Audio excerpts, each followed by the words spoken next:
Hello and good evening. There's our song. A cheerful little song for a very harrowing setting. Today is the get my player characters to get along with each other session, along with the can I cast this spell without it conflicting with my paradigm and getting a point of paradox from having no witnesses to my spell session too.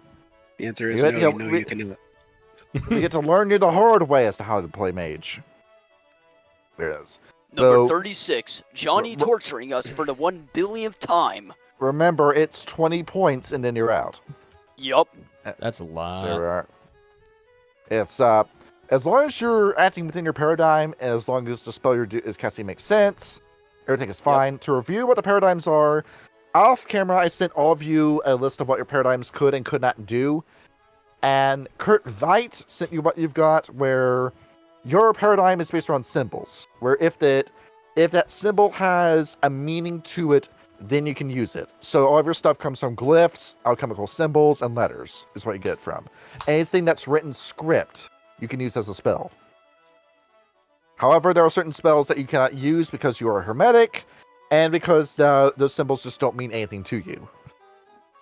So, stuff that's sentimental value, fetishes, and foci that the, say, Cult of Ecstasy or the Dream Seekers would use, that is completely incompatible with you. There was no chance you'd be able to cast a spell through that.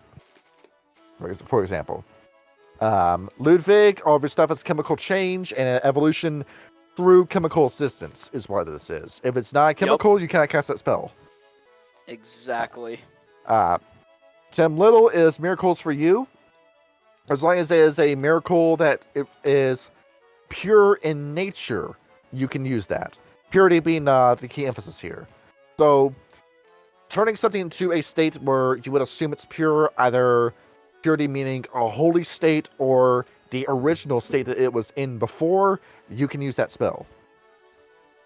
So, Sean, I know you're familiar with what was it, like My Hero Academia? Yeah.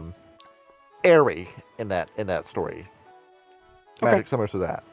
Where, if you were to start putting points into this time sphere, we could get absolutely crazy with this paradigm. Yeah, And there's things I could do with it. And then Gershwin is sentimental or monetary value that judges your spells. If a symbol or item means nothing, then you can't use it for magic. Okay. Yeah. And of course, remember, you cannot use each other's foci. You have to use your own foci to cast a spell. Oh, sure. Make the Jews, foci all monetary based. Exactly. It's your own fault for doing this. Bro, Kyle, I was gonna say that, but I didn't want to because... Give me my brain cell back, Vic. I'm Right, keeping the racism for my character, not me as the player. If you say the K word, you're banned from the game, and we have to end the episode. Well, yeah, exactly. I won't go that far. That's horrible. Exactly. Or anything else he's gonna say, monster. As in YouTube looks for that in the subtitles of videos. If we say that, then the entire channel goes down. Exactly. Yeah. No prior to community strikes. It's just gone. Yeah, basically, the way how I'm gonna do it is kind of like how JoJo from Jojo Rabbit did it. Where he's explaining them as like literal mythical monsters or some goofy shit. That's what they were described as in German schools during that time. They were drawn as cartoon characters. I did watch Jojo Rabbit, so yeah. I'm playing Jojo Rabbit. You, Kyle, are playing Inglourious Bastards. Basically, Jojo yes. Rabbit's actually a fantastic movie. I highly recommend it. Jojo or Inglourious Bastards? That's a bingo! Jojo. Inglourious Bastards is my favorite Tarantino film. Yep. That's also very good, but Jojo Rabbit was actually awesome. fantastic. Yeah, I have it on DVD. I love the ending. Is just fuck you, Hitler. Boom. and that's it. Where if you knew you were going to die in that situation, you had that many bullets, would you do the same thing? Yes. Wait, yes. Which situation? See, you're trapped in a room you're trapped in a theater that's going to explode and is on fire. Well, I mean, what the fuck else am I supposed to do? We're all gonna die anyway, and exactly. I would like to just keep shooting him. Exactly. You will have a one-way ticket to heaven with that stuff. First class. It is. Let's see. Veil of Night is what this is called. Right. We began with Kaminsky and Goering last time. We are instead going to begin with Veit. Nice. There it is. Ryan, up on deck, your move. And we're starting immediately where the last session left off. What So the fuck? congratulations. He's also brought the soundboard for this episode. Hey. Can I turn? Now, if you could just spam that last sound, just mash the button. Oh Jesus Christ! I can. Everyone, watch your ears. There's. Oh, Cut that out. It's only funny for a few seconds. no. We need to add the Review Tech USA applause to it. Oh my Oh god. Jesus Christ! Matt. No. Let's go. Matt, let's go ahead and let's get into it. No. All right, we begin. All right, Kurt Veit, you're now in a suit of armor. Yes. Yeah, First thing I'm going to do is I'm going to go to the bathroom and see if I can get this suit of armor off. see, as you walk around a public restroom, I must say that the first thing you can find, yes, indeed, you do find a toilet in a public restroom. Now, you look around, the streets of Germany during this time were, what word? Empty. Clean. Were they? This is 1936. The German government started pumping a ton of money into sanitation. The buildings had no graffiti. The streets are clean. There was no litter. Plants like roses and other beautiful flowers were planted along the street side, and everyone had a garden. It was a really pretty town. Berlin looked absolutely beautiful. And then they started killing everybody. But that's 2 years down the road. So, Kurt, you walk into a bathroom and, yep, you see yourself. Yep, this is you. All right, I'm gonna try and take the armor off. See, as you look at that, what piece are you starting with? I mean, logically, the only piece you really want to start with. The head. Yeah. As Kurt, as you grab it and start pulling on it, the helmet does come off. Beneath that helmet, that mouthpiece doesn't come off. The scalp, that little helm part, does. You see beneath it is nothing but looks like a metal skull. He's gonna start feeling at it, and he's physically horrified. As you're running your fingers across it, you don't feel skin to skin. Instead, as you're gliding your finger across, it is this pins and needles feeling as you glide your finger across your scalp. Just the same kind of feeling you have when your hand's asleep, that concentrating from whatever fingertips you're using across your scalp. It does not feel good. Usually it's a source of comfort or a nervous response whenever someone runs their fingers across their head, like through their hair. This just feels uncomfortable to you. And there's no denying it. That's your skull now. The only thing you can think of. He's gonna freak out for a bit. Alright, as you look at that, Kurt, this is just us now. We have skin. Like, what happened to the hermetic order? What happened to your body? Is this it? Like, what's beneath this chest plate? These gloves, these boots, the hips? Do we even have organs anymore? Do you have a heartbeat? You put a hand over your chest? No, we don't. Shit. Kurt, after he's fully done freaking out, which is probably about 10-20 minutes, he's going to put the helmet back on, and he's going to start making his way to his base, really. As Kurt, as you step onto the street, you stop before you step out of the bathroom. What are people going to say if they see you? Some freak is walking around in a robot, not a robot, but a knight's costume of some sort. As you're thinking about that, your knight outfit too, usually, like in World War I, you had a spike on top of your helmet. You don't have that. In fact, you're not entirely sure what country had armor that looked like this. It's just somebody's designed from scratch. And on top of that, places where normally flesh would be visible on knight armor, instead, yep, that has very clearly metal joints. Where your arms would be exposed and your wrist would be exposed.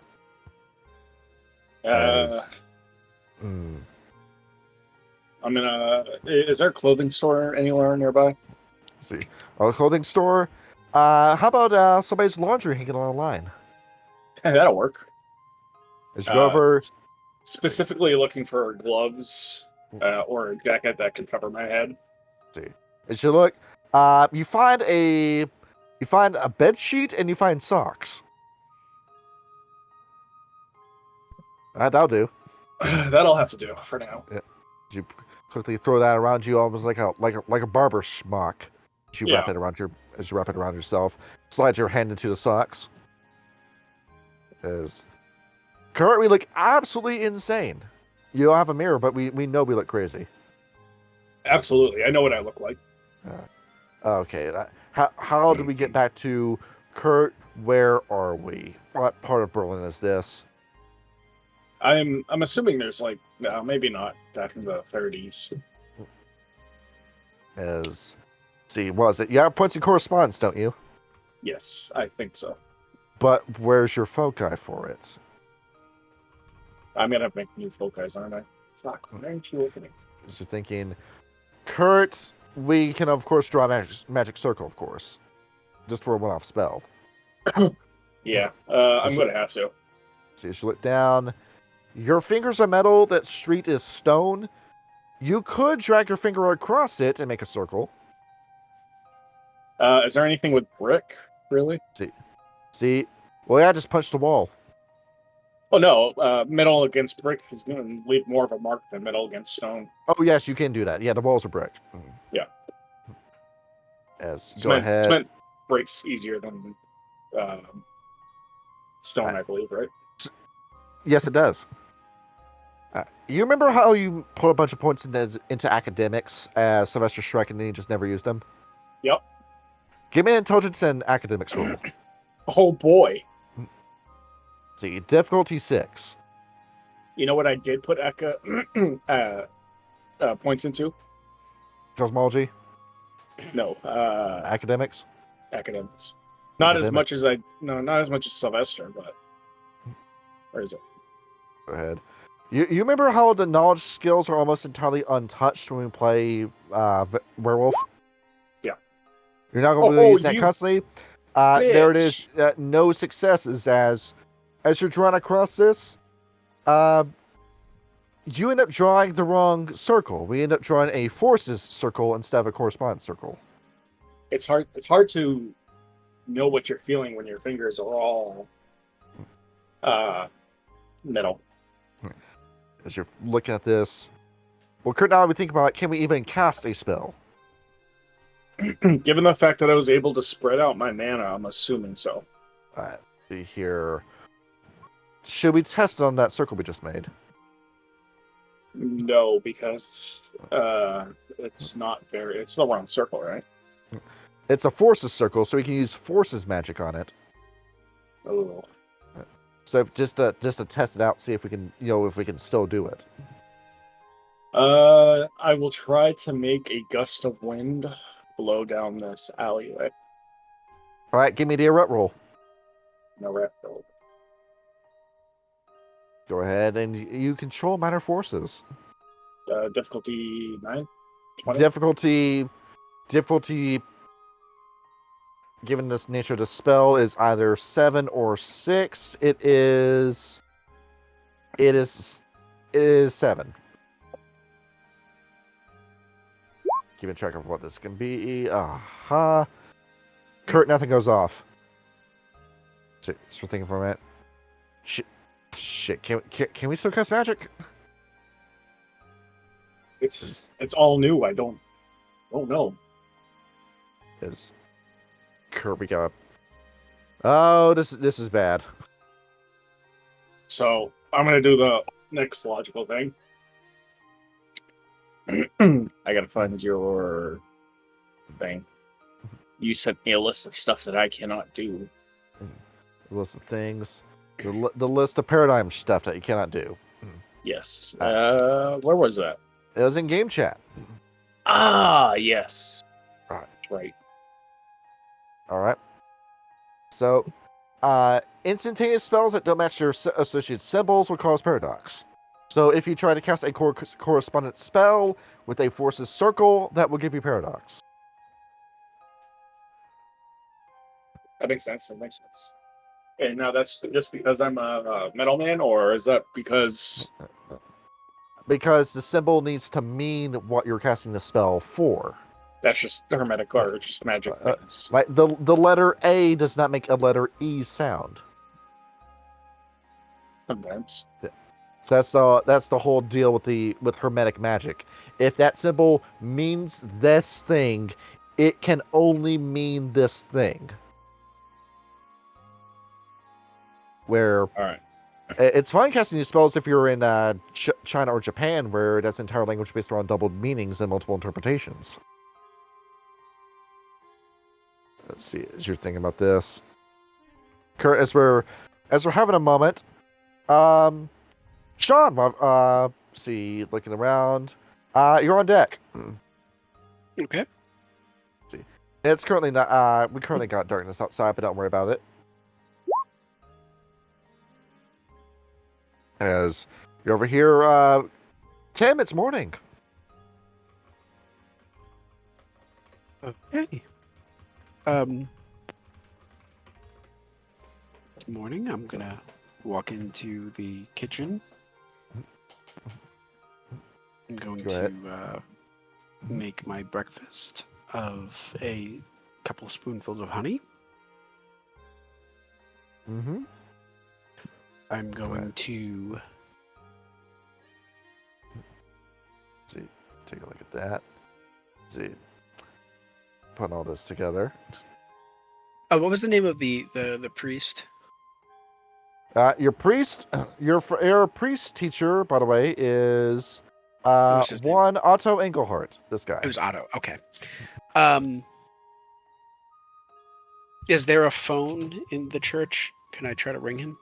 Let's see. You can try to do so. Yes. Okay. I'll walk over to the phone and I will dial his number. As you call for his number, nothing on the other end. Like not even a ring or a dial tone. It's just nothing.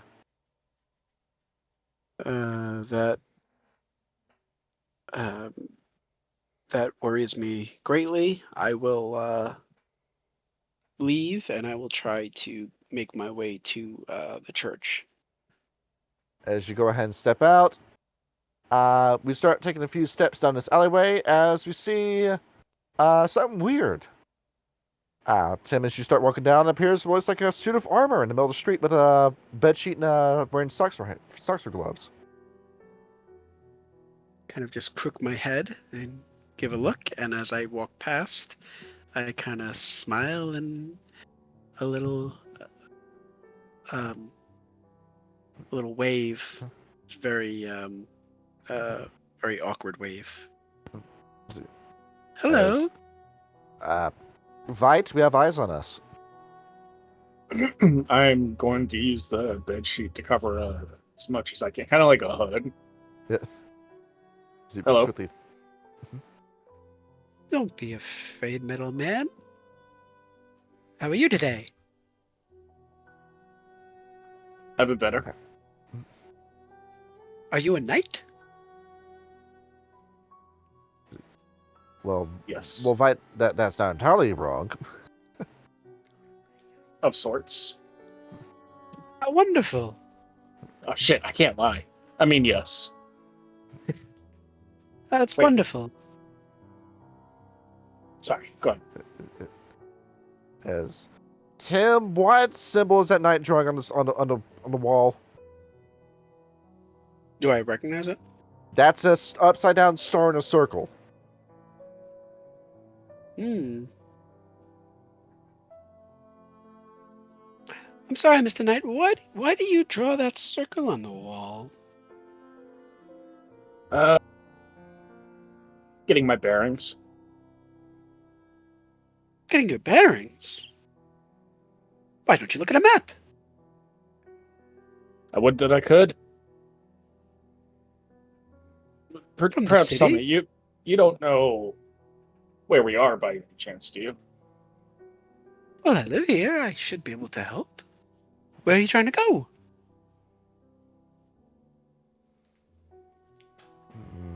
Let's try and figure out where I am first. I give him a rough idea of where we are. You're in North Berlin. I'm gonna say, listen, Mr. Knight, you look like the kind of guy that can really protect a damsel like me. Why don't we make a little deal? I was going to go to my church. My priest won't answer the phone, and I'm a little concerned.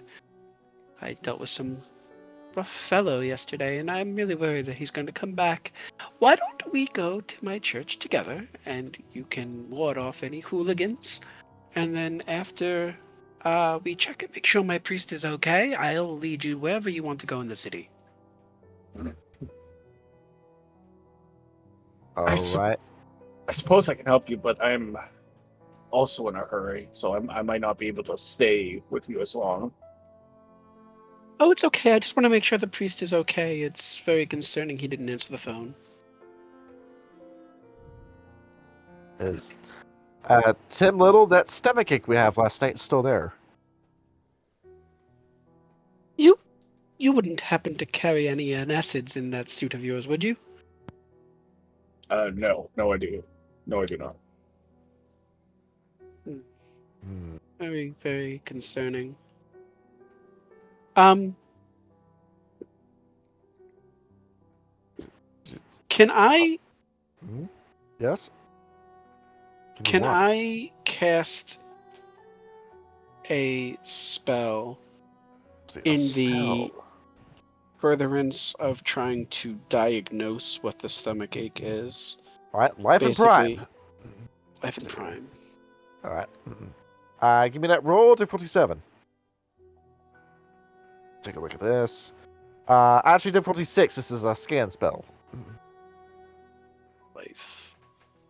That's it. It's just your ret score. So the 3d10. Yeah. Take a look at this. Difficulty 6, you said? Yes. All right. See here, difficulty 6. All right. You rolled 2 successes. Tim, this does not feel like a gastric problem. This feels like an internal injury. I see. See, move your hands around it. It's not gnarled up. It doesn't feel like cancer. Can I attempt to heal myself of whatever the ailment is? Let's take a look at this. All right. Let's see if you can give yourself some relief. Let's see. This would be a simple heal self spell. Your wound is not too terrible, so this will be life, just pure life. This is difficulty 7, though. Okay. You place your hands on yourself, see if you can try to purify the body. All right. All right. With that many successes, 1 success. All right. The pain stops. And I will continue onward with my new compatriot. All right. As we move you down the line, Kyle and Victor, your turn. We're going back in time chronologically, but this is just the next scene. Yes. All right. Guringo. Oh, what's that? What's that sewing needle in that guy's hand? No, not in his hand. His mouth. Meanwhile, kind of like a recap from a Saturday morning cartoon. He's just all like, "Und that poor bastard, I called my friend," and then he turns around and he's like, "Huh?" Like start like all confused, like what is he doing basically? Gershwin is desperately trying to regrow his arm. Huh? I'm going to use life and forces. Can I suck up the blood and use it to form more biomass? See, as you go in to do that, see using a component on you, so life and forces. Combine those 2 spells. Yes. Now, Kaminsky. when you are using the life sphere, it is more like spare the dying rather than cure wounds. Yep. It does not heal you, it just stops you from falling apart. Well, I am in pieces right now, so can I make more pieces? Let's do this. That will be life and matter is what you're trying to cast. Oh, cock, I don't know matter. If you wish to use life and forces, you can instead spray a geyser of blood. Oh shit, I can't do that. Fuck. You want to spray this man? Can I at least use it to like try and close the wound? It's clotted, but it's the wound's already closed. Yeah.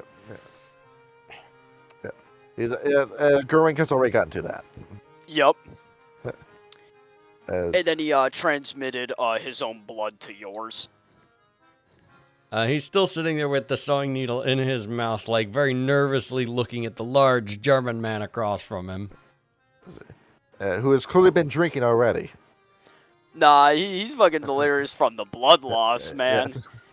So basically, to recap last time, he got a big old giant bottle of liquor. He got like so you see in his fat ass hands, a fat ass giant 700 millimeter bottle of Jägermeister that almost looks like normal proportion to his body. And he's all like, here, if you do not mind me, I'm going to reach down, grab that pin from your mouth if you don't mind me. No. Cut you out. Fix off. Hey, come on. Look. I'm trying to be your friend here. I get it. I'm a very dirty science man. Okay? That's fine, but okay. Shut up and let me work. And he's going to go back to trying to jab the needle into like what's left of his arm and try to regrow it, even though he knows he doesn't have the spells for it.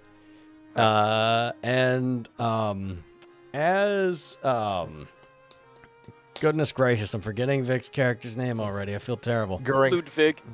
As Ludwig's looking him over, you do indeed see that he is minus one leg above the knee and minus the other arm at a similar extent. All right. Let's see. All right, Gershwin, let's start this disaster. Roll me a Rets, difficulty 6. A Ret, difficulty 6. Here we go. Submit, difficulty 6. Oh, cock. All right. Gershwin, you swallow the needle. Yeah, basically at that point, Luddy's just like, he immediately, like, his confused look, like, literally locks in, like, just a really cold, serious face as he puts the bottle down, like, grabs your shirt willpower? collar. It is. Willpower to cough it up, you may. Yes, I'm burning willpower. See. It is no longer one, that's one success. As you cough, you spit the needle out. Göring, you catch it between your fingers. Yep, and then he catches it. He's like, self-mutilation. That's more often than not usually a sign of bipolar depressive disorder. Maybe if you're a female, I might say a compliment, but I'm not a homosexual. And Zive puts the pin needle, like, down, like, right next to Gershwin's head where he cannot reach it. You know? He's like, it's just right off reach. You know, he clears his throat. He unscrews the giant bottle of Jägermeister. You smell the waft of it, and what you smell from it, it's not Jägermeister. It's vodka with something else in it. It is. What else you gonna do to you, Kaminsky? Like fill you with a entire bottle of liquor and interrogate you? Eine Kammerkein, getrunken am Arbeit. She's verrucht. Hey. Look, I get that this is a very intense situation for the both of us, but don't go around accusing me, okay? Look, my patience is already tested, okay? So I have no fucking arms! Oh my god. Fish coughs. I swear, this is why us Bavarians are better than everyone else. And then he just takes the shot cup, pours it. You see it's like almost a clear liquid, but it's like almost a fluorescent purple. And he's like, alright, we could do this the easy way, or the even easier way, for me. Was ist das, Ginist? Wait, me as the player didn't get that. What is that, gin? 9. It's a bit of a vodka that I made with scrap potatoes around restaurants here in town, and with the lavender. What kind of German drinks vodka? What? I'm a chemist. Look. You got to look at it this way. All alcohol is made equal. Some is more equal than others. This is technically new to Mitch Vaughn, but it works. So then he's gonna, before you could say anything else, he's gonna take his left hand, lift ya, and he's gonna like put it to your lips. Hey, it's okay. All right, just take it in. Just take it in. See, that puts it so hard. All right. Hey, it's okay. And then he's gonna like slightly patch you a little. Yeah, Gershwin, holy shit, is that stout? He's already. If his head wasn't already blurry from the blood loss, it definitely is now. Yep. Ah, thank God. All right. So, I am going to. Oh God. So what I'm going to do is essentially we do it in the facade engineers. I volunteered there for a few months, and then I transferred to Pharmacopus. I really shouldn't be telling you this, but oh well, you can't really hear me anyway. So what I'm going to do is take a little bit of a skin sample from you, and then split it in half and then put it in 2 vats. And I'm going to grow 1 normal arm, and then an enhancement, okay? Yeah. He's back to praying. Kaminsky, it's not metal. Yeah. That's the upside. More than anything else, Liddy's like confused, like more than anything else, he's just gonna ignore this weird, quote unquote, dare I say, gibberish of what he's saying. He doesn't even think twice of what he's saying. He just thinks he's murmuring some random shit. All right. See, let's get to work. What proportions should we have for this guy? Do you have the missing limbs? No, they took the limbs with them. Yep. So the only frame of reference he could use is by muscle memory from drinking with him for a bit and like looking at him and shit. See, perhaps we should get what height was he supposed to be? All right, so just looking at him right now, he's still got 1 leg left, so to speak. Yeah. I think what I'm gonna do is technically use for like the first dotted life spear to just sort of like figure out like the exact like DNA and proportions of him in general for accuracy. All right, a ret d6. You roll your ret score, difficulty 6. Yep. All right, a ret 3. Ooh. Go ahead. So look at this. You do a basic checkup. It's good enough. Gershwin, what is your height? He is 5'4", I believe I made him. Gershwin, what is your weight? He is 5'4", I believe 140 pounds, I think. Here, let me BMI this. Hang on. Bro's literally built like me IRL. That's crazy, bro. Hang on, let me check that real quick. 5'4", 140. Also check to make sure we're not on a splash screen. We are not, no. So, yeah, 140, so he's got well, actually, no, he's probably lighter than that. He's 127. He's almost underweight. Dang! He's very thin. Wow. As you look at this.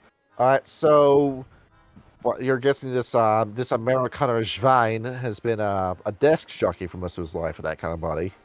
Yeah, basically, like, more than anything else, Liddy thinks that the American Depression is still going around, so he's like, oh god, he's malnourished. I gotta stuff him. If only he lived in a plentiful country like Germany, where he could eat whatever. Exactly. Yeah, unless it's dairy products, those are a little bit hard to get your hands on. Yeah, basically. But he has a bit of a cheat code for that, but we can talk about that later. But anyway, so yeah, what he's gonna do is that he's gonna look around this trashed area. Oh, that's the beer kicking in. This trashed area, and he's gonna try and find like a scalpel. He's gonna pull up like his little beer rag that's literally just the blue and white checkered Bavarian flag. Just wipe the scalpel, and right. he's gonna try and find like some ibuprofen, sort of like a mild painkiller like that. He does Right. not like using morphine because it makes him think of his uncle, and Right. he doesn't fucking like that. So yeah, he's gonna just have Kurt just be like, all right, I'm going to give you 2 pills of ibuprofen, okay? I want you to take this, and I want you to wash this down with some water instead, okay? I don't want you to get too messed up on me.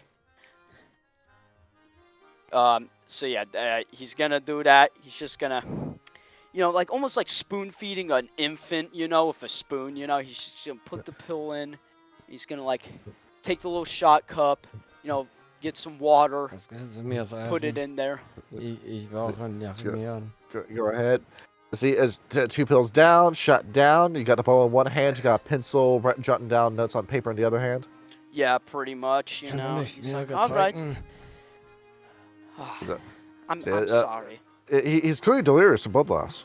Yeah, basically. Like, even though he did fill him with his blood, but still, it's like, goddamn. But anyway, he's just gonna make this quick. He's gonna go to Gertie, like, kind of slightly unbutton, unloosen the bow tie, kind of take off the 2 buttons from the inner shirt, and just go over near the collar, just ever so slightly, sort of like the precision of a doctor putting in a vaccine in ya, just a tiny little, like, 2 centimeters of skin off. All right, as you shave it off. Yep, and then after that, he's gonna put his thumb to where it's bleeding, and take like a little cotton ball, just put it on there, put like sort of like that medical tape basically over it, and then he's gonna take 2 petri dishes, slice the skin, put on the 2 petri dishes, all the scrap metal that he took. He's gonna make the top lids for the petri dishes and try and find some backup vats that can grow a human arm, so to speak. All right. As we begin the cloning process. Yep. All right, Ludwig. See, making sure we got what we need. 2 rolls. Yep. The first is going to be intelligence and science. Okay. All right. If you have your almanac with you, you've done this before. You're in your haven. Roll this at difficulty 6. Yep. 6d10. All right. Ooh. There it is. All right. With this skin sample, these chemicals. Okay, we have enough to start cloning his body. Yep. Fine with that. Keeping track of this. We got a syringe nearby. We're also going to need a blood sample, and we're going to need a sample of his bone marrow. Exactly. Yes, So yeah, he's gonna do that. He's gonna take the blood sample first. As he puts the petri dishes to the side, where he puts it in a vat, and almost like putting in like a Nintendo, Super Nintendo cartridge in. Puts the 2 samples in 2 separate vats and all of that, so they can grow and all that. Right. So then, yeah, he's gonna put the syringe down to his. He's gonna lift, like, Lydia's like just telling himself like, I'm not a pervert, I'm not a pervert, I'm not a pervert, I'm not a pervert. He's gonna lift the shirt, the soaking ass shirt, and the suit, poke his stomach, take out some of the blood, minister it in both of the vats, and then after that, he's gonna take that stubbed leg of his that's only a thigh, go right dead center into it to extract the marrow. Right. You pull that out. Kaminsky, that's uncomfortable. I'm very sorry. He's like literally slamming his stump against the table. It's like tears are in his eyes. Yeah, and then Liddy has to like force it down, like, oh God, I'm so sorry. And like he feels really damn bad, and he's trying to hide it. But he's gonna put it into the 2 vats, and then after that, he's gonna look at the vat on the right hand side that's supposed to grow his right arm. He's gonna be like, I'm going to make this into the enhancement. Right. No, wait, he's gonna murmur to himself, Gertie, which is your most dominant hand? Gertie? Yep. But what is your most dominant hand? Can you hear me? He is going to slowly raise his left stump. Oh, you're left-handed? Ooh, that's only like 15% of the world population. Aren't you lucky? His eyes are fluttering. He is barely awake. Yeah. So yeah, he's gonna say he's gonna call out for his familiar Kipper. Let's see. Gershwin, something jumps on the table. Cat. See, it is. And worst of all, he's orange. Yeah. He's very cautiously staring at this cat. Like, please, for the love of God, don't let this cat eat part of his arm. Yeah, so Kipper, he's trilling, he's doing all the cute stuff. You see he's wearing black collar. The cap is a little soda bottle. And weirdly enough, he looks like a normal orange cat, but he has the tip of his tail is bent. Like it's like a little stub on the top. And like somebody cut off the tail and then. Oh, so he has a broken tail, basically. Yeah, he has a broken tail at the tip. Yeah. All right, so this is technically my lab assistant, Mr. Kipper. He's going to help us here. Be very nice to him. He's very susceptible to people's emotions. So right now, he is purring, but you could tell his ears are back because we're both irritated and nervous. So, yeah, come here, Mr. Kipper. It's going to go try over here. Yeah. All right. And then he's going to, reach into, his little flannel shirt pocket, pull out a cat treat to distract the cat so the cat can eat it while he uses the syringe.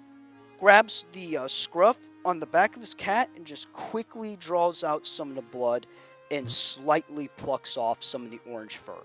All right. Sorry, buddy. Sorry, baby. And then he kisses the cat.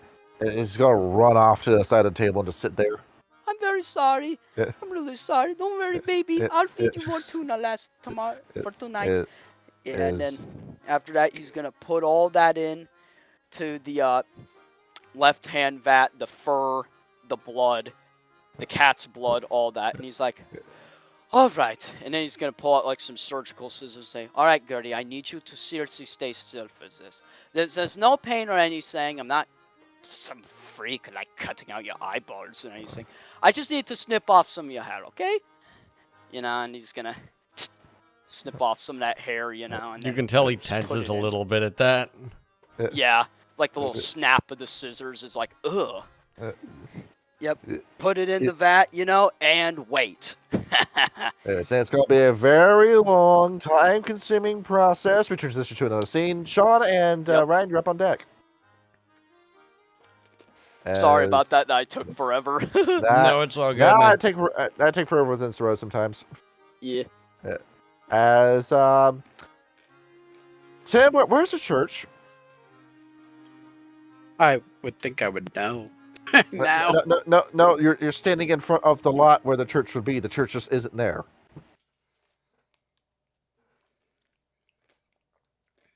I look down the street to make sure everything looks the same. Vite, you're looking over at Tim as he's checking the street name. Yes, right. The street address, the number is correct. But that's not a church anymore. That's now a 2-story cafe.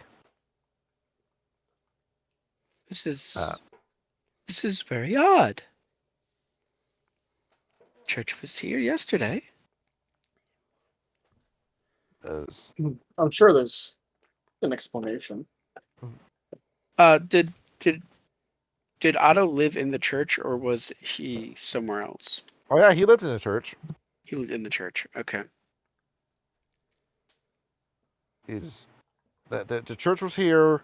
It's not today, and there's a Catholic. There's a cafe instead of a Catholic in that spot. I'm gonna go into the cafe. All right, you should go ahead and step in. Don't mind if I do. And so happens I got this borderline elevator music prepared for this. All right, taking you in. We would normally play Relink in Rags if the entire Disco Elysium soundtrack was not covered in copyright shit. Right. Here we are, plants everywhere. Gershwin and no, you're not Gershwin. Tim, it's all very nice looking at the very least. Plants everywhere. I really wish we had our church back. Is there anyone? See, invite you step in as well. Yeah, just As you look around, the little door, bell on the door rings as you hear, "Oh, coming!" As you hear like what sounds like a small crash in the background. Oh, sorry. I'm making my way over right now. As you just hear what sounds like another crash as she finally shows up. Okay. Hi. Sorry. What can I do for you? Oh, I suppose I'll have a coffee. But in the meantime, I actually have a question for you. How long has the shop been here? How long has the shop been here?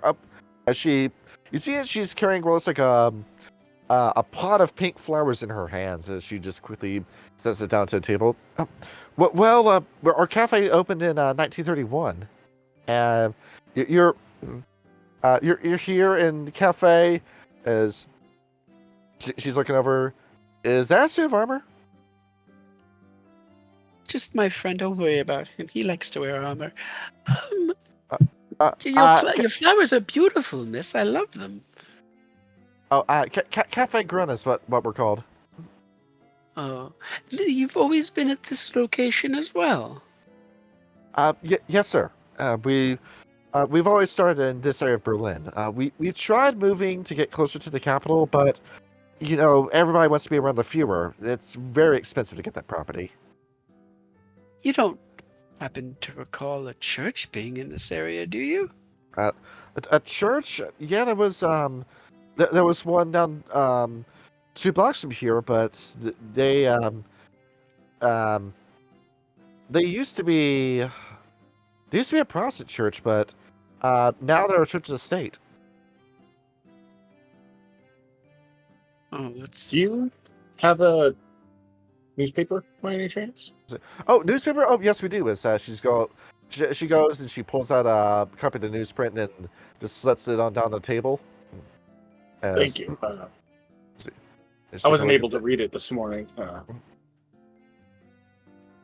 a look. I'm gonna thank her and wait for her to come back with the coffee. And when she finally leaves the table, I'm gonna look at Kurt and just say, "The church used to be here. I've been going there my whole life. Something strange is going on. I don't like it." I don't know how long that was out for. I'm gonna start reading the newspaper. The newspaper is Völkischer Beobachter, the official newspaper of the Nazi Party. Let's look at this. Current top article: Benito Mussolini sucks dick. Benito Mussolini sucks. Italy's no good. Italy sucks. Don't ever go to Italy. But Mussolini doesn't know what he's talking about. So basically, Kurt does the same thing that was in the paper yesterday. Okay. Yeah. Wow, it seems that this guy with the mustache really hates Mussolini. Let's see. Tim and Vite, what's our current opinion on Italy? Currently have no opinions. Mainly more focused on my research. Tim loves everyone unconditionally unless they give him a reason not to. Just start flipping through this. Looks like we have a movie viewing and more stuff. We're so glad all these different community events are happening. Also, little snippet on the war happening in Spain. It seems that any German mercenary who wishes to join the war can go to Spain and fight to his heart's content.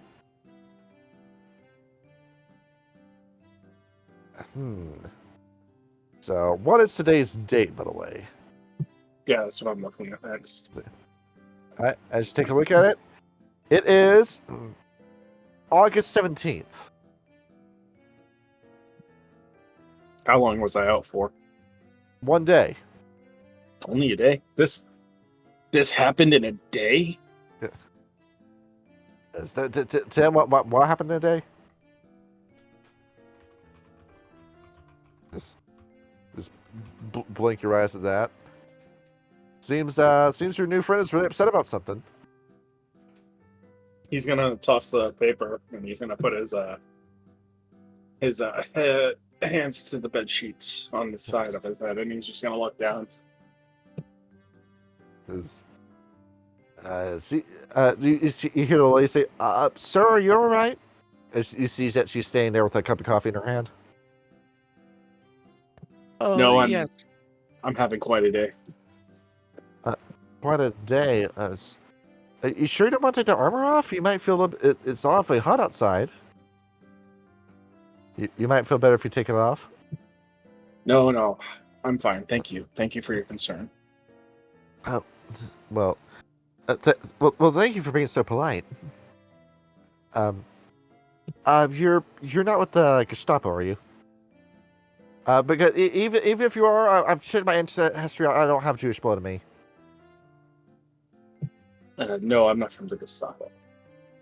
I didn't know if that was their new uniform or not, because those communists, they keep trying to set buildings on fire, and they're violent in the street. You hear the news all the time about just how violent the communists are. Yeah. This is not standard uniform. Not standard. So you're an agent with the government, or is that like a joke you're making? It was a joke. Okay. Why are you guys asking about church for you? It's not Sunday. Oh, it doesn't need to be Sunday to go to church. Yeah, Sunday was yesterday. It's Monday. It's the top of the work week. I go to church every day. So, why this street in particular? Aren't there like plenty of churches around? I'm affiliated with this church. It's okay. Don't worry about it, miss. Forget I asked anything. You haven't noticed anything strange over the past couple of days, have you? Strange? Well, besides what happened to the Olympics, no. Oh, I missed it. What happened in the Olympics? Jesse Owens, who I go to university, and they tell us that he's genetically inferior. Managed to get 4 gold medals. That doesn't sound very inferior to me at all, does it?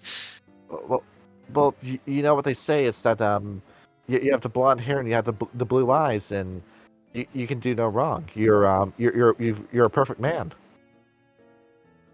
I think we're all perfect in God's eyes, don't you? Yes. In fact, since I was talking about blue eyes and blonde hair, I haven't seen a guy with blonde eyes before. She looks over at Kurt, at Vite. As she saw her head, Vite, are our eyes yellow? I muted myself. Surely, I would know because I looked in the mirror. As quickly looking over at Tim Little, are my eyes yellow? Well, like I said, I'm assuming so because I was looking at myself in the mirror, and it's kind of hard not noticing glowing red, yellow eyes. Yeah. Vite, your eyes are yellow, and Tim, you can also confirm his eyes are yellow. It's a beautiful shade. As she looks at you, well, I've never seen somebody with eyes like you before. Was your hair blue then? No. It's not natural.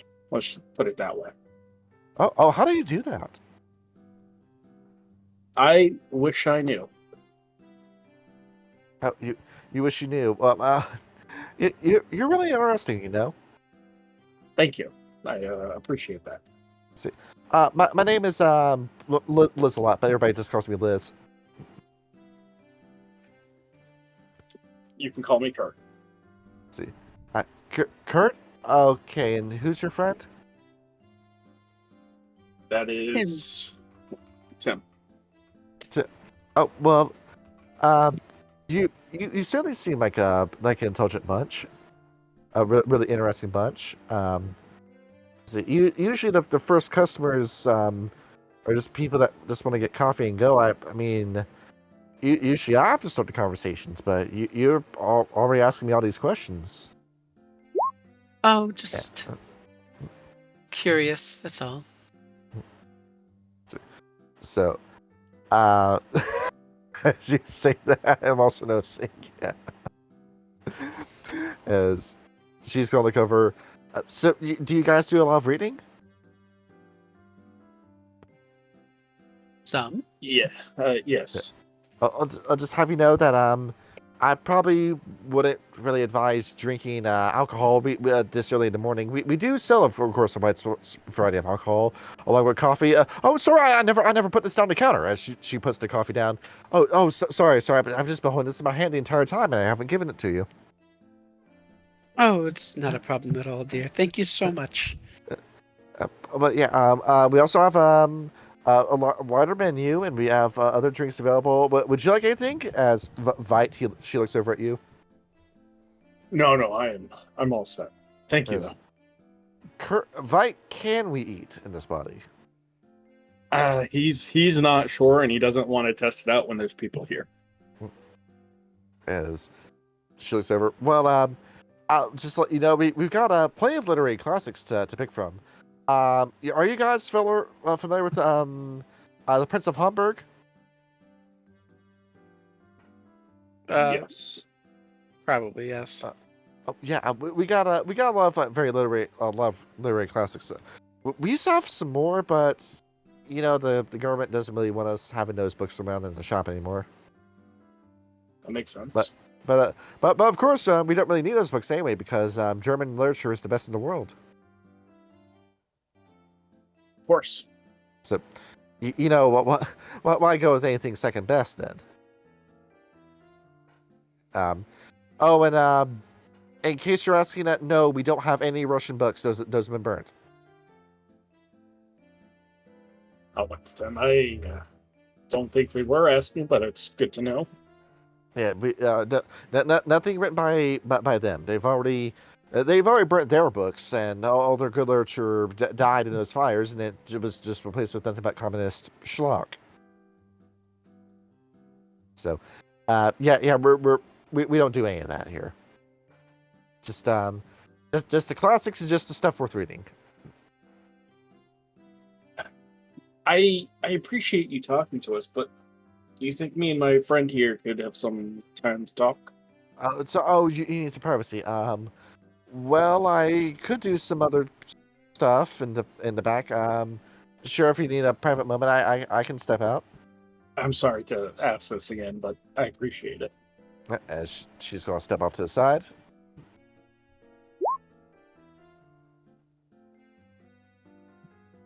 Vite and Tim, you look at each other. You sure this, as much of a whisper as he can manage? You sure this is the place that your church was supposed to be? I've been going there for years. Yes. Couldn't be anywhere else. But I believe the lady when she says she doesn't have any idea about a church. Very peculiar. I had a strange incident last night. Very concerning. A strange incident? What type of strange incident, if you don't mind me asking? Would wager to think you wouldn't believe me if I told you.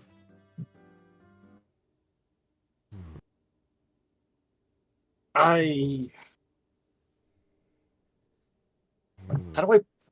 do I phrase this without lying? Let's see. Hey, phrase this. Let's just say just I tell too all of it. have had an interesting night. I could tell you, but I don't think that you'll believe me. But I suppose we'll have to see, and I'll just kind of give him a brief synopsis of what happened. As Vite seems out on this man's way home, he was attacked by a man who was glowing like the sun and seemed to shoot light out of his body. And I managed to get away, but only by the hair of my teeth. And went home and I prayed for guidance, and I woke up and I found you as soon as I left the house. Now the church is gone, so I'm concerned that something happened to it. As Vite, there's something we can easily piece together from this. Alright. So, you don't need to make a roll for this. This is just common sense going off to you. Okay. If that man's a mage, where that's the only option you can think of, that man has to be a mage.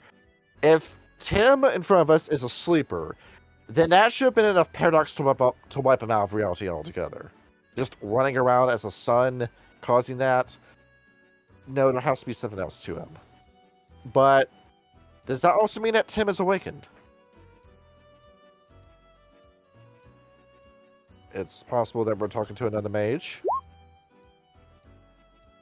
Now it's my turn to say something a little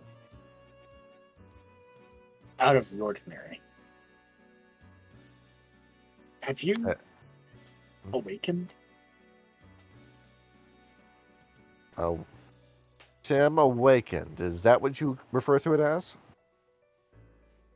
Yeah, I don't know if Tim would necessarily understand what that means in like a broader context.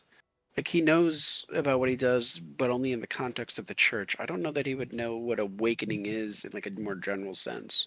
Like born again, redeemed in Christ. In a manner of speaking, maybe. Could you be more specific? I'll be as specific as I can. As you think about it. So, Tim, as if like the laws of reality begin to like bend and twist based on your command of what you believe in. If that makes any sense at all. I suppose so. Found some cleaner audio quality for this. As you think so. Well, Vite, the common answer you'd hear from somebody would be a hard no. So that's good enough for you. Okay. So I know this person isn't a sleeper? Yeah. Now, he is not a sleeper. He is either a sorcerer or he is a full-on mage. Then this chat is going to get a lot more easier. I'm going to kind of say, I guess you could say I've experienced miracles, is the best way to put it. Okay. Experienced a miracle. Huh. That's one way of saying you cast a rote. Yes? So this walking ball of light, how would you describe it? Was it like a ball of light, or was it like man-shaped ball of light? I believe it was just a ball. It did speak. What did it say? It was really threatening. Frankly, I wasn't quite sure what it talked about. Well, it seems like you do remember it cursed the existence of God and claimed that it was God if there was one. Yes, but it didn't make any sense. Ball of light like that seemed like a pure being, but it seemed to also denounce God. Think about that. You think it did something to maybe your memory? My memory? I don't think so. See. I'm more concerned Vite, it did something to the church. Vite, as you're thinking about this, if it denied the existence of God, with the amount of points that you have in cosmology, this was not an Afandi that attacked him. It's definitely not what I think it was. And it was the Nafandi that attacked me, right? But now that you think about that too, because your attacker, he was clearly casting magic. Both of them were. Yeah. But now that you think about the Nafandi are like card-carrying villains. At the very least, that's what the Hermex told you. I mean, You the never guy know- was able to regenerate his heart that I ripped out of his body. So you're thinking about this. Just what the hell were we fighting then if it wasn't a mage? See, I thought I was fighting something last night as well. When I woke up, I was in this. And he's gonna look toward the Huh. armor. Is it Tim? They attacked him and put him in a suit of armor. When they say you woke up like this, they made you wear armor? I don't understand. Let's just say it's armor I can't take off. Oh. I can see how that'd be uncomfortable. Is so you're thinking about that too. Vite, should we describe what the attackers were doing? No. I'm not gonna describe what they were doing, mainly because I don't know how private of a place this is. And Right. I'm pushing my luck. I'm pushing my luck as it is. Yeah, you gotta keep some of this under wraps. Yeah. So think about this. So we gotta proceed with caution, but he's a mage and he was attacked. You're a mage, you were attacked. Both of you should be having the bells going off in the back of your head. Something's up here. Some sort of conspiracy is afoot. Yes, this is all very, very concerning, and frankly, I don't know what to do next. My church is gone. Is there some way? Some way, somehow. Some way to check your mind for missing information or changed information? There is with the Mind Sphere, yes. Let's see. Alright, so let's see. Pull up what this spell can do. Going into the Mind Sphere to give yourself a crit check. Well, I don't This have a monster. See, alright, I was asking if Tim had just- anything you do. I do. This- I have one in mind. Okay. Alright, Tim, you can run a crit check. Alright. This will be difficulty 6 to roll your ret score. Okay. See. Alright. As Tim, you're thinking about this. Tim, you're remembering this perfectly. There was a church here. Your memories have not been tampered with. There was a church. Has everyone else's memory besides yours been tampered with? It seems like my memory is intact. Seems like. I imagine most of my magic manifests in the form of I feel like I'm praying for something and it's being answered. Yes. So I generally believe that if I just cast a spell that told me that my mind is secure and everyone else might be the one who's confused, I believe it actually the information came from God. So Yes. I'm completely confident when I say I know for certain that there was a church here, and I know that that information has not been altered, but I think everyone else is mistaken. Is. How's your thing about that too? If there was a church here, then it takes something very powerful to move an entire building. This cafe doesn't look like a church, right? See, not at all. The buildings could not be further apart. As With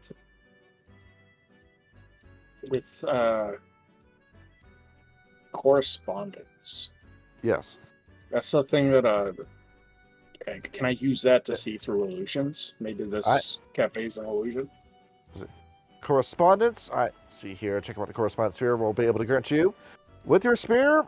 You'll be able to do a pulse, disconnection, landscape of the mind. Yes, you can. Sweet. Difficulty I wasn't 7. sure if that was going to be spirit or correspondence. This will be difficulty 7 to roll.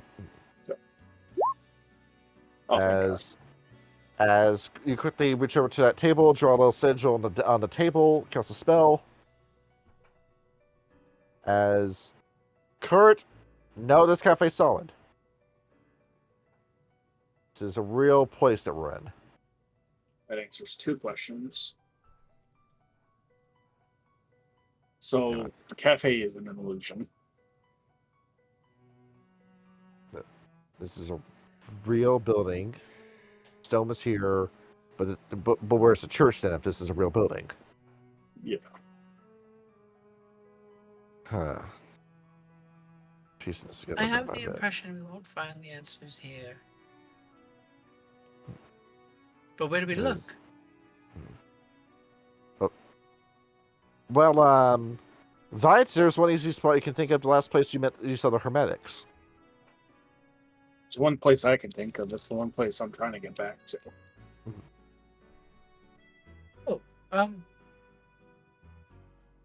Well, I thought I knew everything about this town, but seems I might be mistaken now. But if you try to describe where you were, I could try to lead us back. Well, now that I know where I am, I could get us there pretty quickly. It was just I had no idea where I was before. You might need to pay the Lady Bell. I'm not very liquid right now. I probably have enough money for a cup of coffee. As she comes down back, you see she has a little envelope in her hand. Oh, yeah, so sorry about. She looks at the envelope and just quickly puts it behind her back. Oh, so sorry about that. You're already done? Yes. Yes. Needed a cup of coffee. Oh, sure. Here's your bill. Oh, thank you. As easy enough to make that transaction, you have at the very least $100 liquidated in cash. Or in I this would case, think I would have marks. like a modest amount of money, but not really a ton. Let's see. Hey, I have 4 points into resources and I can't access it because I don't have my fucking credit card. Is a 1-to-1 conversion with dollars to marks at the moment. So Yeah, I have $4. No, it's a. You paid for that coffee. You paid 3 German marks for it. Oh, okay. As each of you has 100 marks. As for Kurt Veit, that is along the lines of say 4,000 marks. Okay. That we have hidden in a safe that we need to go and retrieve. Yeah. Well, actually, it might be more money than that, but we gotta go find it. All right. And I've also got to check up on my node. As scene transition, we come back to the surgery. All right. Kyle and Ludwig are back on deck. Yup. I'm going to merge your 2 groups together in just a minute. Yeah. But may the surgery proceed. It's done. We got the limbs, but we have yet to attach them. I am out cold by this point. Gershwin, are you awake for this? Hey. He's kind of like putting his big old hand on his forehead, just kind of feeling it, and just kind of using his big old thumb to kind of like pet the hair, almost, kind of like rubbing his temples. This man uses conditioner, it seems. Yeah. Ooh. Pretty. We could slap him across the face right now and he won't even know. Yep, he's I think out. What I think what he'll do is he's gonna do something better. Tell me, what is that thing where you break into the powder and it's a sniffing salt that like abruptly makes you wake Smelling up? salts. Smelling salts. Smelling salts. Yeah, he's gonna get that. Bro, you're about to do fucking surgery on me. Why the fuck would you wake me up? Oh yeah, idiot. I'm being an idiot. I thought about that player, damn it. He's not a pussy. He can do this while he's awake. No, that's mean. Freaking Liddy's already feels bad enough, you know. He's He is a gonna be drunk like, scientist, so that makes sense. Let's see how that leg is doing. yeah, he's just gonna look at the leg, you know, and he's thinking like, oh god, So you go, like Liddy's thinking to himself like, alright, I already got the 2 arms. He's gonna look behind him to see how both of the arms are growing in the vat. that arm is done, and then you got the mutant cat arm. Yep. Look at that. Take a look at it. So it Yeah. seems that you have made the skin pink on that arm. As so else it has a lot of body hair going across the forearm and up the bicep. Exactly. He's like, ooh, wunderbar. And And you see that the fingernails are weird. They grow forward and out of the nail, but seem to like be embedded and mixed in with the bone. exactly. I'm sending a picture of it because I drew a reference for it, so to speak. That cat hand. Yeah, Check the game literally. chat for the check the game hand for the cat hand. Yep. Haha. Game chat for the kitty hand. And then after that, bro's gonna have to wear like a Steamboat Willie glove like Michael Jackson. Jewish Michael Jackson. There it is. You got Anyway. you got a hee game going on here. Yeah, you got the. Never mind. I'm not gonna make a freaking joke. Yeah. Sure, So begin. yes, basically, he's gonna put the enhancement arm first because he's biased and he's like, "Oh my god, this is my first time actually making one." So yeah, he's gonna like pull it out from the vat, you know, and it's gonna like pulling out a wet rag, you know, and he's gonna like sort of like gently, you know, hold on to it like, oh, it's very healthy, Val, you know. And he's gonna come over and he's gonna gently lie it down right next to him. And he's gonna think to himself like, alright, I could do this 2 ways. I could use a staple gun, or I could see if I could. Scheisse. As you're doing this, Mr. Kippers is just sitting on Kaminsky's chest. Yep, purring like a loaf position. So I have 1 regular arm and 1 metal cat arm. Yes. It's not metal. It's purely biological. Oh yeah, he's a progenitor. Shit. He's a mutant. It's gonna be a bio enhancement instead of the iteration X enhancement. So instead of paradox, you're gonna get a genetic deformity instead. Yeah. It might be cancer. It might be Tourette's. Who knows? It might be palsy. Yep. Oh my god. All right. Yep. Alright, So yeah. All right, Goering, let's roll 3d10 for your ret. This is going to be difficulty 7. Yep. He's gonna take a deep breath. Ooh. All right. Let's look at that. Ludwig, looking at this, it seems that the staples are not piercing the skin. Scheisse. All right. Which spend willpower on that one. Yes. Oh yeah. Let me take that off. One my does sheet. not take away from a ret, but you just don't have enough successes. Okay. Alright, I'm gonna fucking take So that go ahead. power down. All right, put that stable gun away. The stitches, that's what we need. Yep, he was and of course his reference is that he was Gershon was trying to do that to himself earlier, so instead he's going to take the pin that he used, you know, kind of flick it a little, you know, and he's gonna take like some kind of like medical string basically, you know, and he's gonna let me go on a limb. Let's do life and prime and see what happens. All right. So with that, he's gonna put his rag through the needle, pass through the string, and then start doing it. All right. So Put needle through a string. All right. Give me that Arret roll. All right, 3d10 again. Yes. Perfect. Ooh. Go ahead. So not only does the spell not succeed, you get backlash from it. Ouch. As you're doing this, you get one of Kaminsky's wounds, where all of a sudden, it's almost like uniform machine gun fire going across your fingers as a bunch of small holes appear all the way around your index and your thumb. Oh. Ouch. I'm assuming that's 1 dot. One dot and superficial, yes. Yep. Ow. Goering, we also notice you're not bleeding. Oh, God. Scheiße. See. Yeah, he knows exactly what this is. He's like, hey, Kippa. You know, the cat just looks at him, softly blinks at him. Yep. Let's do the normal first and see if anything changes. Yeah? All right. So, yeah. Yep. All right, 3d10, let's see you pull this off. All right. Oh, God, I better not. You know, he's kind of thinking one time he got Paradox, it looked like freaking mustard gas got all over his neck. Took him a while to heal that. It was like a sunburn, but 1,000 times worse. Oh, yeah, that.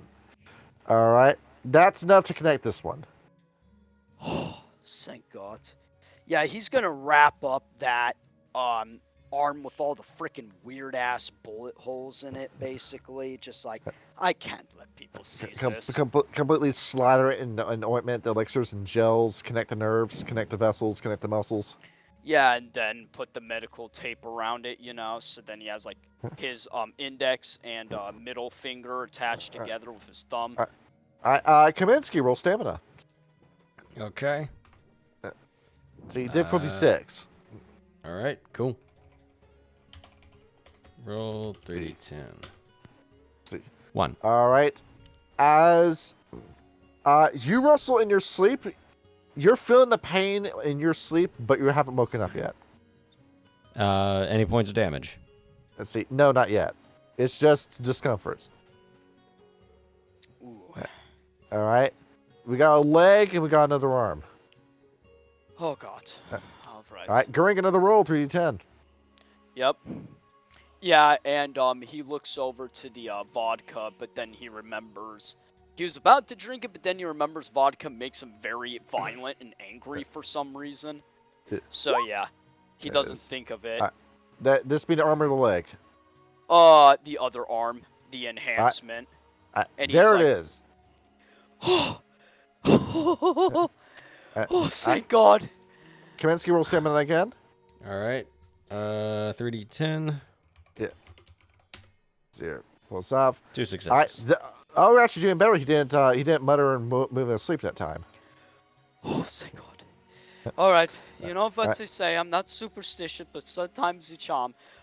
He didn't make anything for the legs, so he's thinking like he's thinking to himself like, oh God, do I really want to do this? He's thinking about like doing more like a metal enhancement instead. Peg leg. Yeah, almost, but a little better. Where he could put his shoe on, so to speak. We always cut this off later. Yeah, you technically can. It's a pseudo enhancement, so to speak. All right. So give me that 3d10 roll. All right. This time, pulls out his silver beer stein, you know. He kind of puts like a few nuts and bolts, like lifts it up in the air, throws it in, kind of shakes it up like a fucking bartender, you know. Pours it out, see what comes out. All right. With that, you're able to attach his leg. Kaminsky, one more stamina roll. All right. Here we are. Roll 3d10. All right. With that, all right. Operation successful. Yeah, he has like a very tired but relieved smile, like, oh my God. All right. Hey, Kippa, you want to wake him up or do you want me to wake him up? Let's see.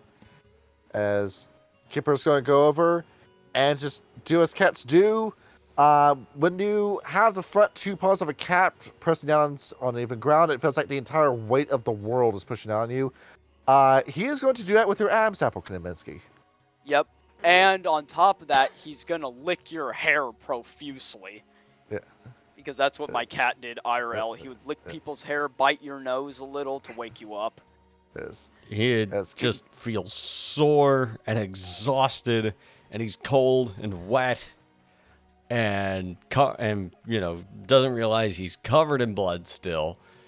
So he has. So paint the scene for me. I have a regular arm, a fucked up weird cat arm, and then what for my leg? Sort of like a peg leg, but better. You know, it's not enough for it to be an enhancement. It's in consensus, so to speak. So it's more like a modern prosthetic. Yep, basically. He's gonna wake up and sort of just like shove the cat away and just like rub his eyes. Aww.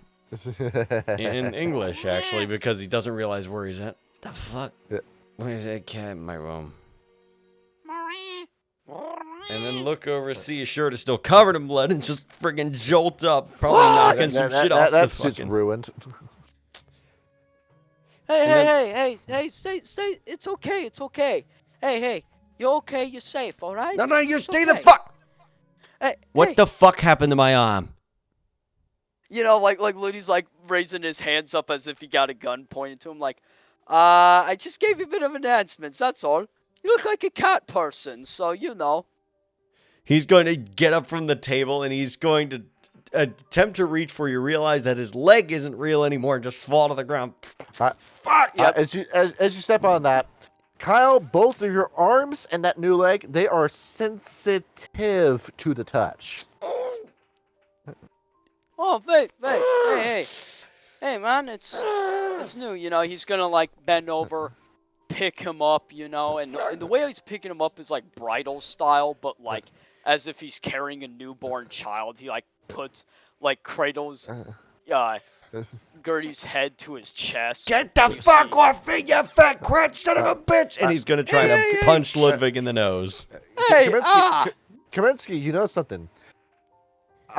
Goering is ice cold to the touch. I don't care. I'm still punching him in the nose. There it is. Yeah. Which hand? The right hand, actually. All right. The normal human hand. Yes, because it's he doesn't want to hit anything with the freakish cat arm that really, really hurts right now. You have no leverage, so it does no damage, but it does momentarily stun Goering. Oh, ow! He's trying to push himself away from Goering. He is fucking terrified right now. Yeah, but the problem is Goering has a frickin' iron grip. You know, like for a fat ass, he's strong as shit. What the fuck? Yeah. Like, damn. What the fuck, Potter? Get your fat fucking gorilla mitts off me, you fucking big palooka! Hey.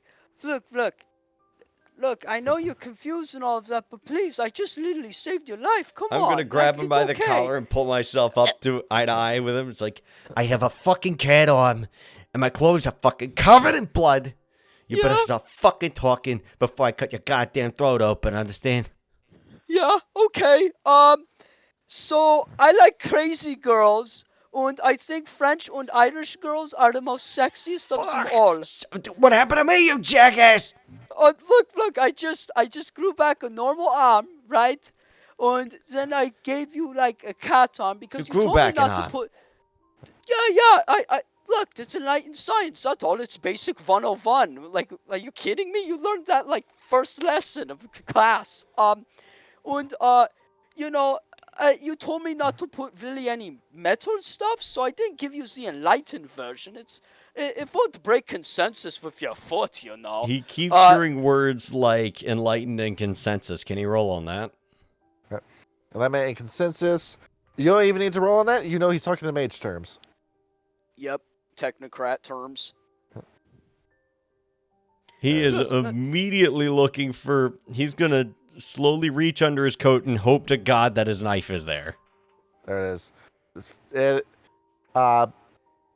It's further down in your jacket than you originally left it.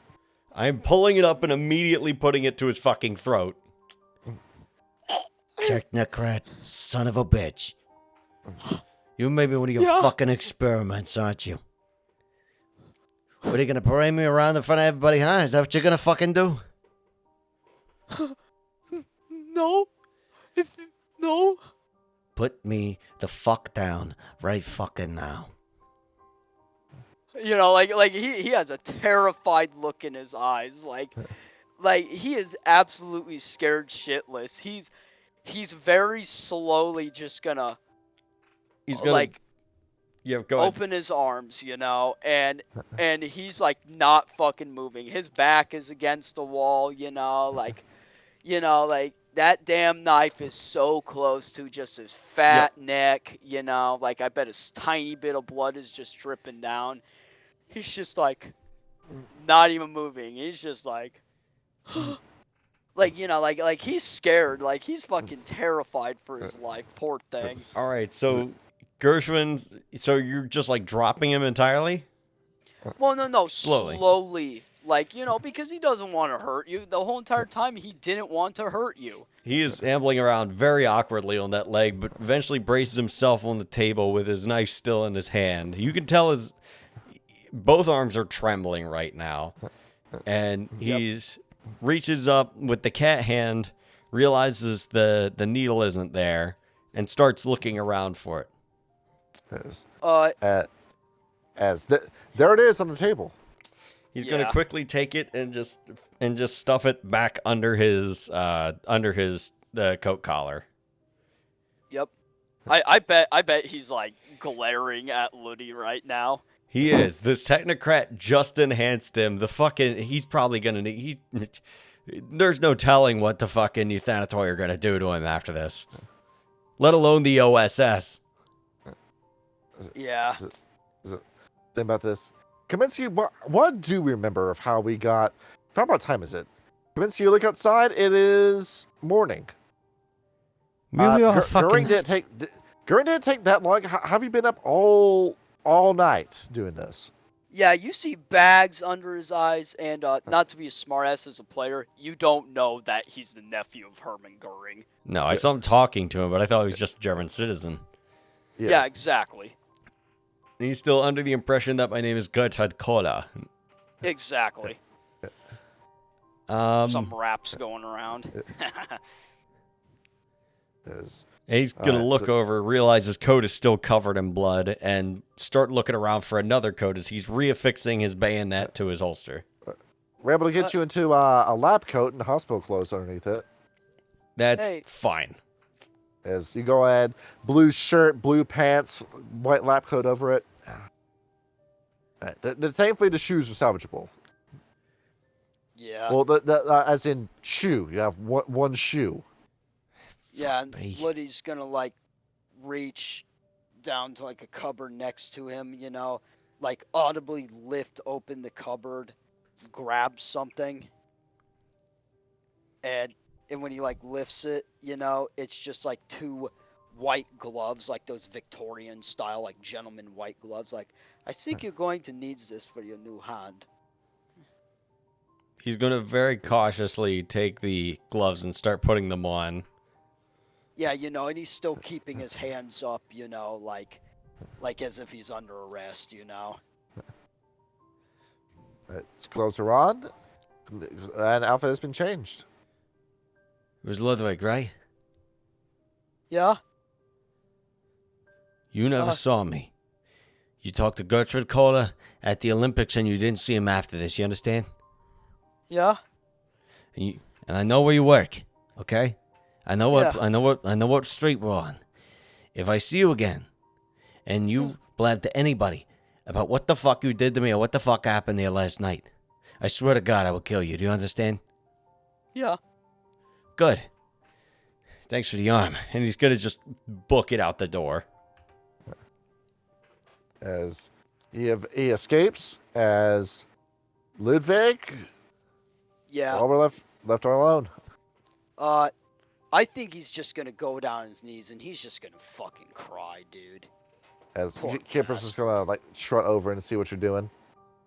But bro's like on his knees, both of his hands on his face. He's just sobbing like a little kid, you know, like really thinking all the way back. He's thinking all the way back when his parents got arrested and wondering where did it all go wrong. All that he wanted to ever do was just fucking help people, and it seems that the universe, evolution, dark matter, whatever, is just fucking cursing him for just doing the right thing. Well, if you think you're cursed already, notice this. Yeah. As you're trying to cry, your cheeks stay dry. Goering, no tears are coming out of your eyes. Damn it. I'm dehydrated. As top of that, no snot coming out of your nose either. And as you move your tongue over your teeth, you don't feel saliva in your mouth either. And he looks at his hands, remembers he's like white as a ghost. And he remembers the bullet in his chest, like, oh my god. Yeah. His fingers aren't bleeding either. Yep. He's thinking to himself, like he's like, it's impossible. Is it really? You know, he's really thinking like, wait, that potion. Am I clinically immortal?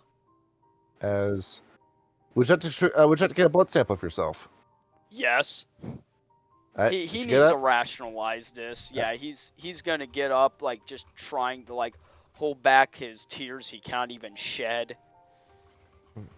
As you draw blood, it is black. What? Wait, do we know the reason why?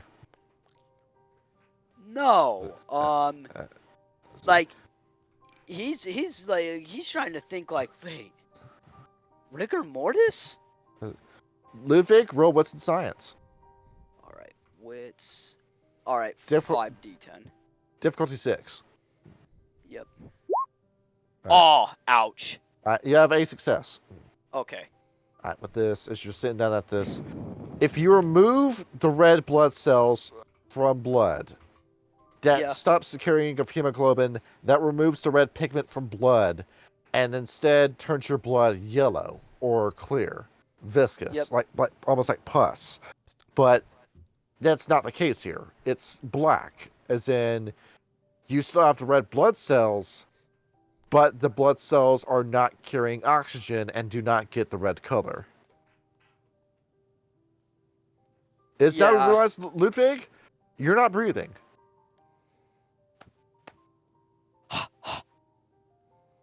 You have to force air out of your mouth to do that. Yeah. He's like thinking to himself, like he's thinking, like, wait, I lost. I gave him all of my blood. Oh my god. I'm clinically dead. But you look at that. They said men don't turn no tails, but until now. But you look at that. I don't know if I should be amazed or terrified. Look at this, Skipper. I'm clinically dead. Well, shall we learn to answer, Goering? Yeah, of course he has to. Wits and science difficulty 8. Okay, let's see here. Wits and Same science. dice rolls before. Yep, 5d10. Oh boy. All right. Let's look at this. You're trying to learn about this. So Roth's paradigm was this. His spell was this. You don't know what ingredients you used. You don't have the blueprints. They stole the blueprints. They stole the man. They stole the ingredients. Yep. If you knew what was on that label, we could figure this out. Yep. Do you wish to use willpower? I mean, he's already deep in the sauce, so, you know, Liddy's the kind of kid, just like his uncle, if his mind's set on something, he will not fucking stop until he gets the answer. So, you may, if you want to do so, you may spend a point of willpower and reroll that 1. Yep. Alright, just thinking. Okay, so, doing the best we can. We're able to piece together what kind of magic effect this is supposed to be. Mm-hmm. Stasis. Ooh. But what we're hung up on as you lean back from your notes, does that is in stasis of life itself, or stasis as in the moment that your body is in after you take the potion activates? Huh.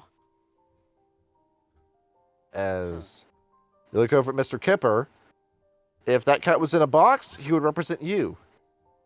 Goering, we do not know if we're alive or dead. Exactly. He's literally Schrodinger's cat. Crazy, bruh.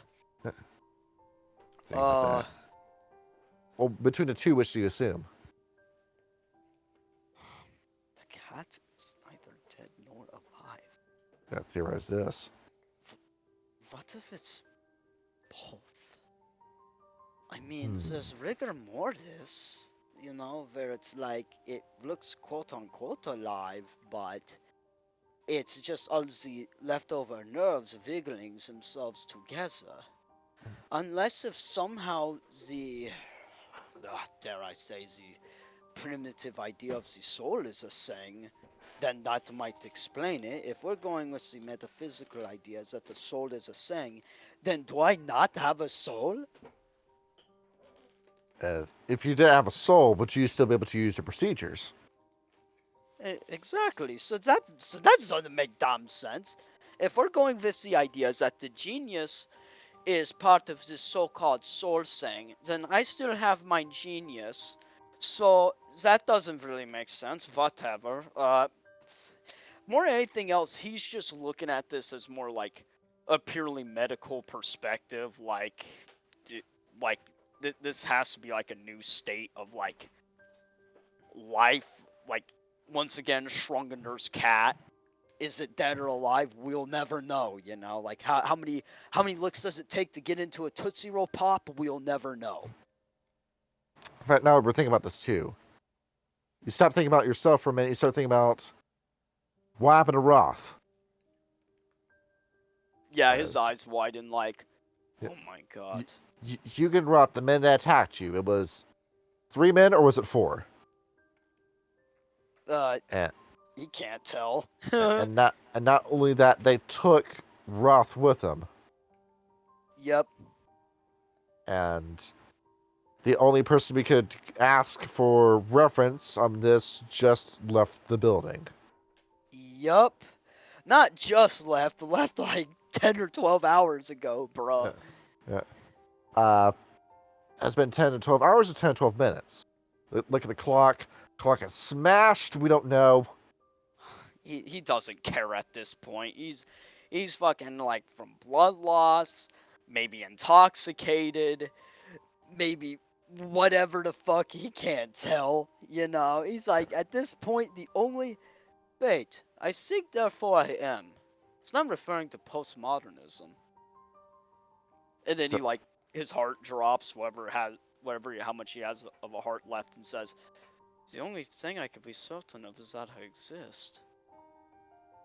So where should we go for answers as this? Like, who attacked us? Where's Roth? Well, as a good little boy he is, the only person he knows to tell is his parents, and those said parents is the technocracy itself. So that means our allies. That would be in the Reichstag. Yes, and now he's thinking to himself, like, I gotta change my clothes and wipe off all this blood, maybe wear a hat so people won't see how horribly pale I am. Right. As Kaminsky, where are you currently going? Back to my hotel. I need to report back to the New York Times. As currently outside the Reichstag, Sean and Ryan, you're back up on deck. As here we are. Good old Capitol Hill, but German. All right, take a look outside. I sure hope that you like the accordion because we'll be playing it a lot throughout this series. As there you are, Vite. There you are, Little. And there we are. Certainly populated. There's always people walking outside the Rackstad. There's a picture. There's a statue of you know who right there. As hi, Vite, if we're going to find out anything, this is going to be where we figure it out. All right. I do believe Ren is also muted. No, he let out as big of a sigh as he can with no breath coming through him. All right. Strange feeling. As you're breathing but not breathing. Yeah. All right. So that's the building. We just gotta go find out. You can't just walk through the front door of that, can you? No. Right, Obviously, there's got to be some back way that we can get in that I would know about.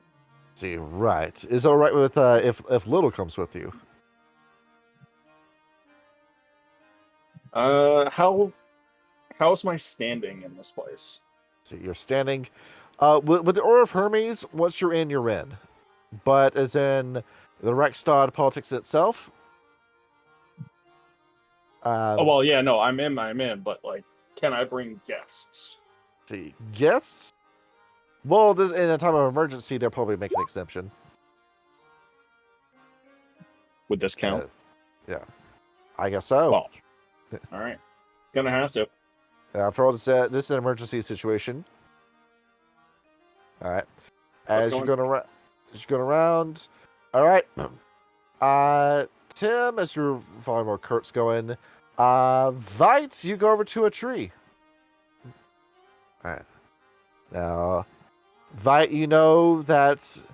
See that not holding the tree, that's not real. When they cut off that limb, that branch, there's like the little like tree scar there. Yeah. If you push hard enough, you can pop that out. I will look around and then I will do so. Make sure no one's watching. As you reach in, Vite, that there's then a sigil behind that inside the tree itself. Yeah. I'll make sure Tim's turned around as well. All right. Roll no a offense, Tim. Yes. None taken. It's a government secret, of course. All right. Difficulty. All right. Difficulty 6. All right. Hey. After all, this tree is imbued with some quintessence. You pull your hand out. All right.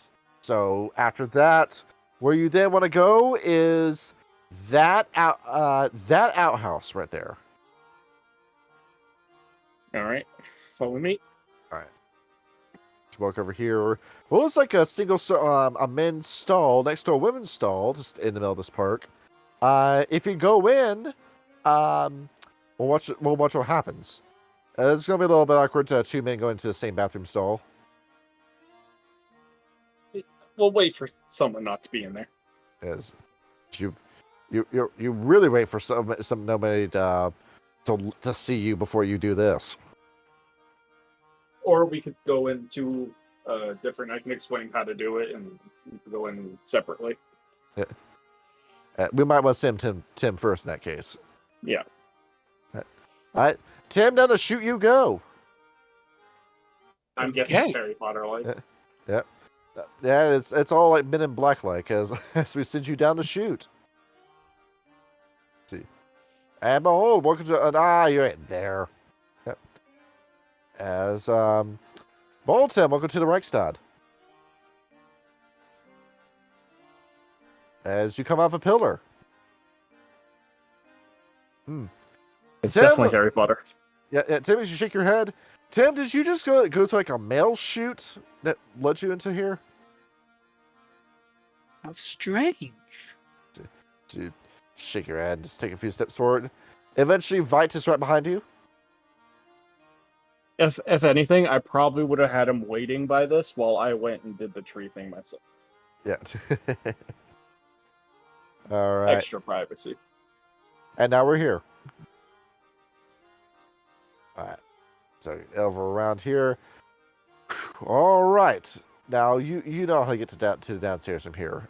Yeah. I'll start leading the way. All right. Start leading the way down. All right. See here. just take that, turn there, that's a secret passage, this way, that way, this way, stairwell later. All right. I think we found where this is, right? As come over, take a step, and we going over here. Well, the Sanctum is still there, but everyone else isn't. Kurt, Tim, you're here by yourselves.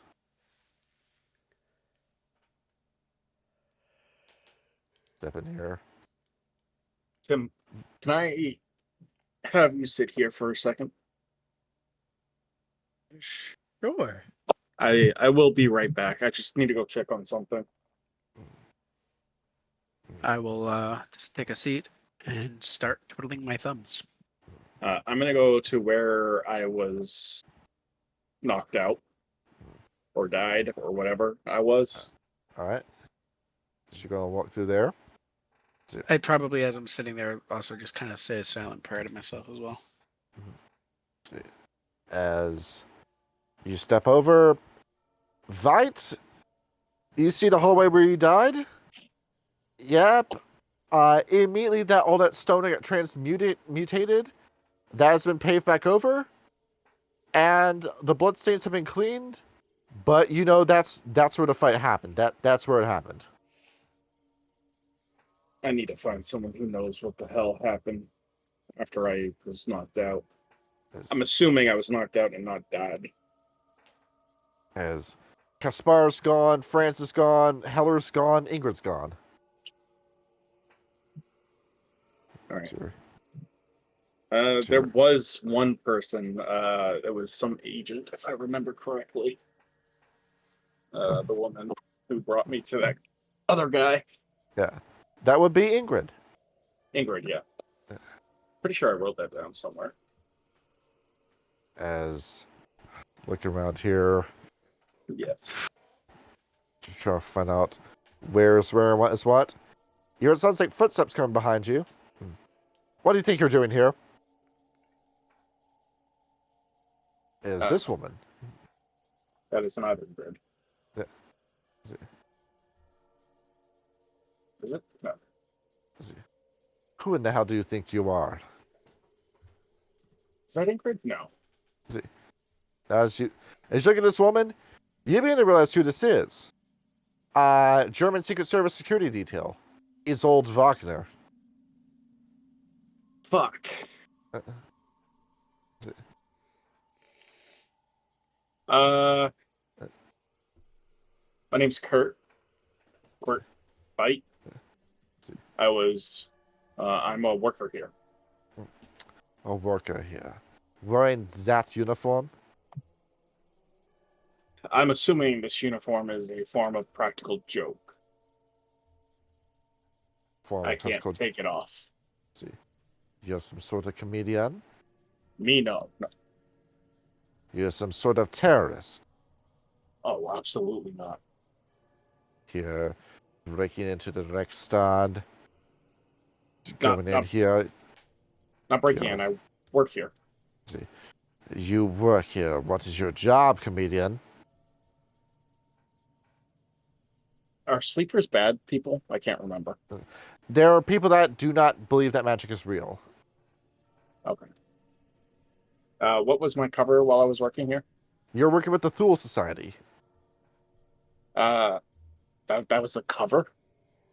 Yeah, it's in like it's open magic casting, but the people didn't think it was real. It's like a fringe group that Hitler funded. Oh, okay. I'm working with the Thule Society. The Thule Society? Yes. I am a researcher there. Let's see, a researcher with the Thule Society. We know that the group has been disbanded. In a day? In a month. If you're showing up for work, you are 28 days late. But it's... Hold on. He's going to put his hand into his head. We were just working on something yesterday. Just working on something? Are you mentally ill? No, ma'am. You seem to be very confused. Take that helmet off your head. What do you think? Who the hell do you think you are? I wish I could. I think someone's glued it on. See, somebody's glued it on. You are some sort of psychopath, aren't you? No, I don't remember what happened last night. I woke up in, what was it, East Berlin, you said? North. North Berlin. And I was stuck in this suit. Stuck in this suit. I want to give you 10 seconds to get a head start away from me. You got it, ma'am. As Tim, you also heard all this. From down the stairs. The voice is scary down here. Okay. I'll wait for him to come back. All right. As Tim, while you're down here, give me a roll. I want this to be perception and perception enigmas. See what you get here. Difficulty? Difficulty 7. Alright, I'll tell you what that it's going to result in a minute. Vite, come right back in. We need to get out of here. Gonna tell him, I heard everything that happened. It's almost as if someone changed reality itself. Yes, and I don't like it. I agree, though. We should go. Seems like a hostile place now. As the two of you, I'll have you both escape to Rexdog. As where is my safe, by the way? Is it here or is it that? Oh, well, let me pull you back. Let's see here. Can you find the money? Yeah. I want this to be perception and investigation. Perception and investigation. Yeah, Perception. so just perception. 1d10. Difficulty. Difficulty 7. Fuck. This is not going to be good. Willpower? Sure, why not? Alright, let's do it. It is. There we go. Is. There it is. As you start running around that vase. As you quickly run over. Vase. As you quickly run over to it, you don't smash it. You just twist the vase a little bit. As you turn it, circles line up with circles. A lockbox, a coffer, drops from the ceiling into your hand. Nice. It would be in a bag. Easy access. All right, well, there we are. All right, we got the cash, get the money and run. Yep. And now I'm going to take them to hopefully my house, which is still there. Let's see. Hopefully. As pulling you out, getting you out of here, then getting you out of here. Out into the middle of the street again. You quickly escape. As you see off in the distance, a few guards moving around, stepping around, hut. We probably should put some distance between us and them. Yeah, let's get out of here. I don't want to be anywhere near this place. As you go ahead, put some distance between the two of you. I'm going to keep on the screen for a moment. As you feel like you're a safe enough distance away, but like just keeping an eye on the right second distance, make sure nobody's chasing after you. Whew. Okay. Well, this ain't good. Tim, it looks like me and you are in a similar situation.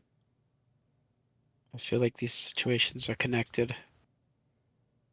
I fear for what's going to happen next. I really don't like not knowing what's happened in the last month.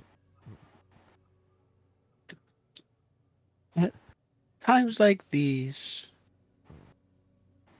I feel as if it's good to pray for direction and I'm going to offer up a prayer and literally ask for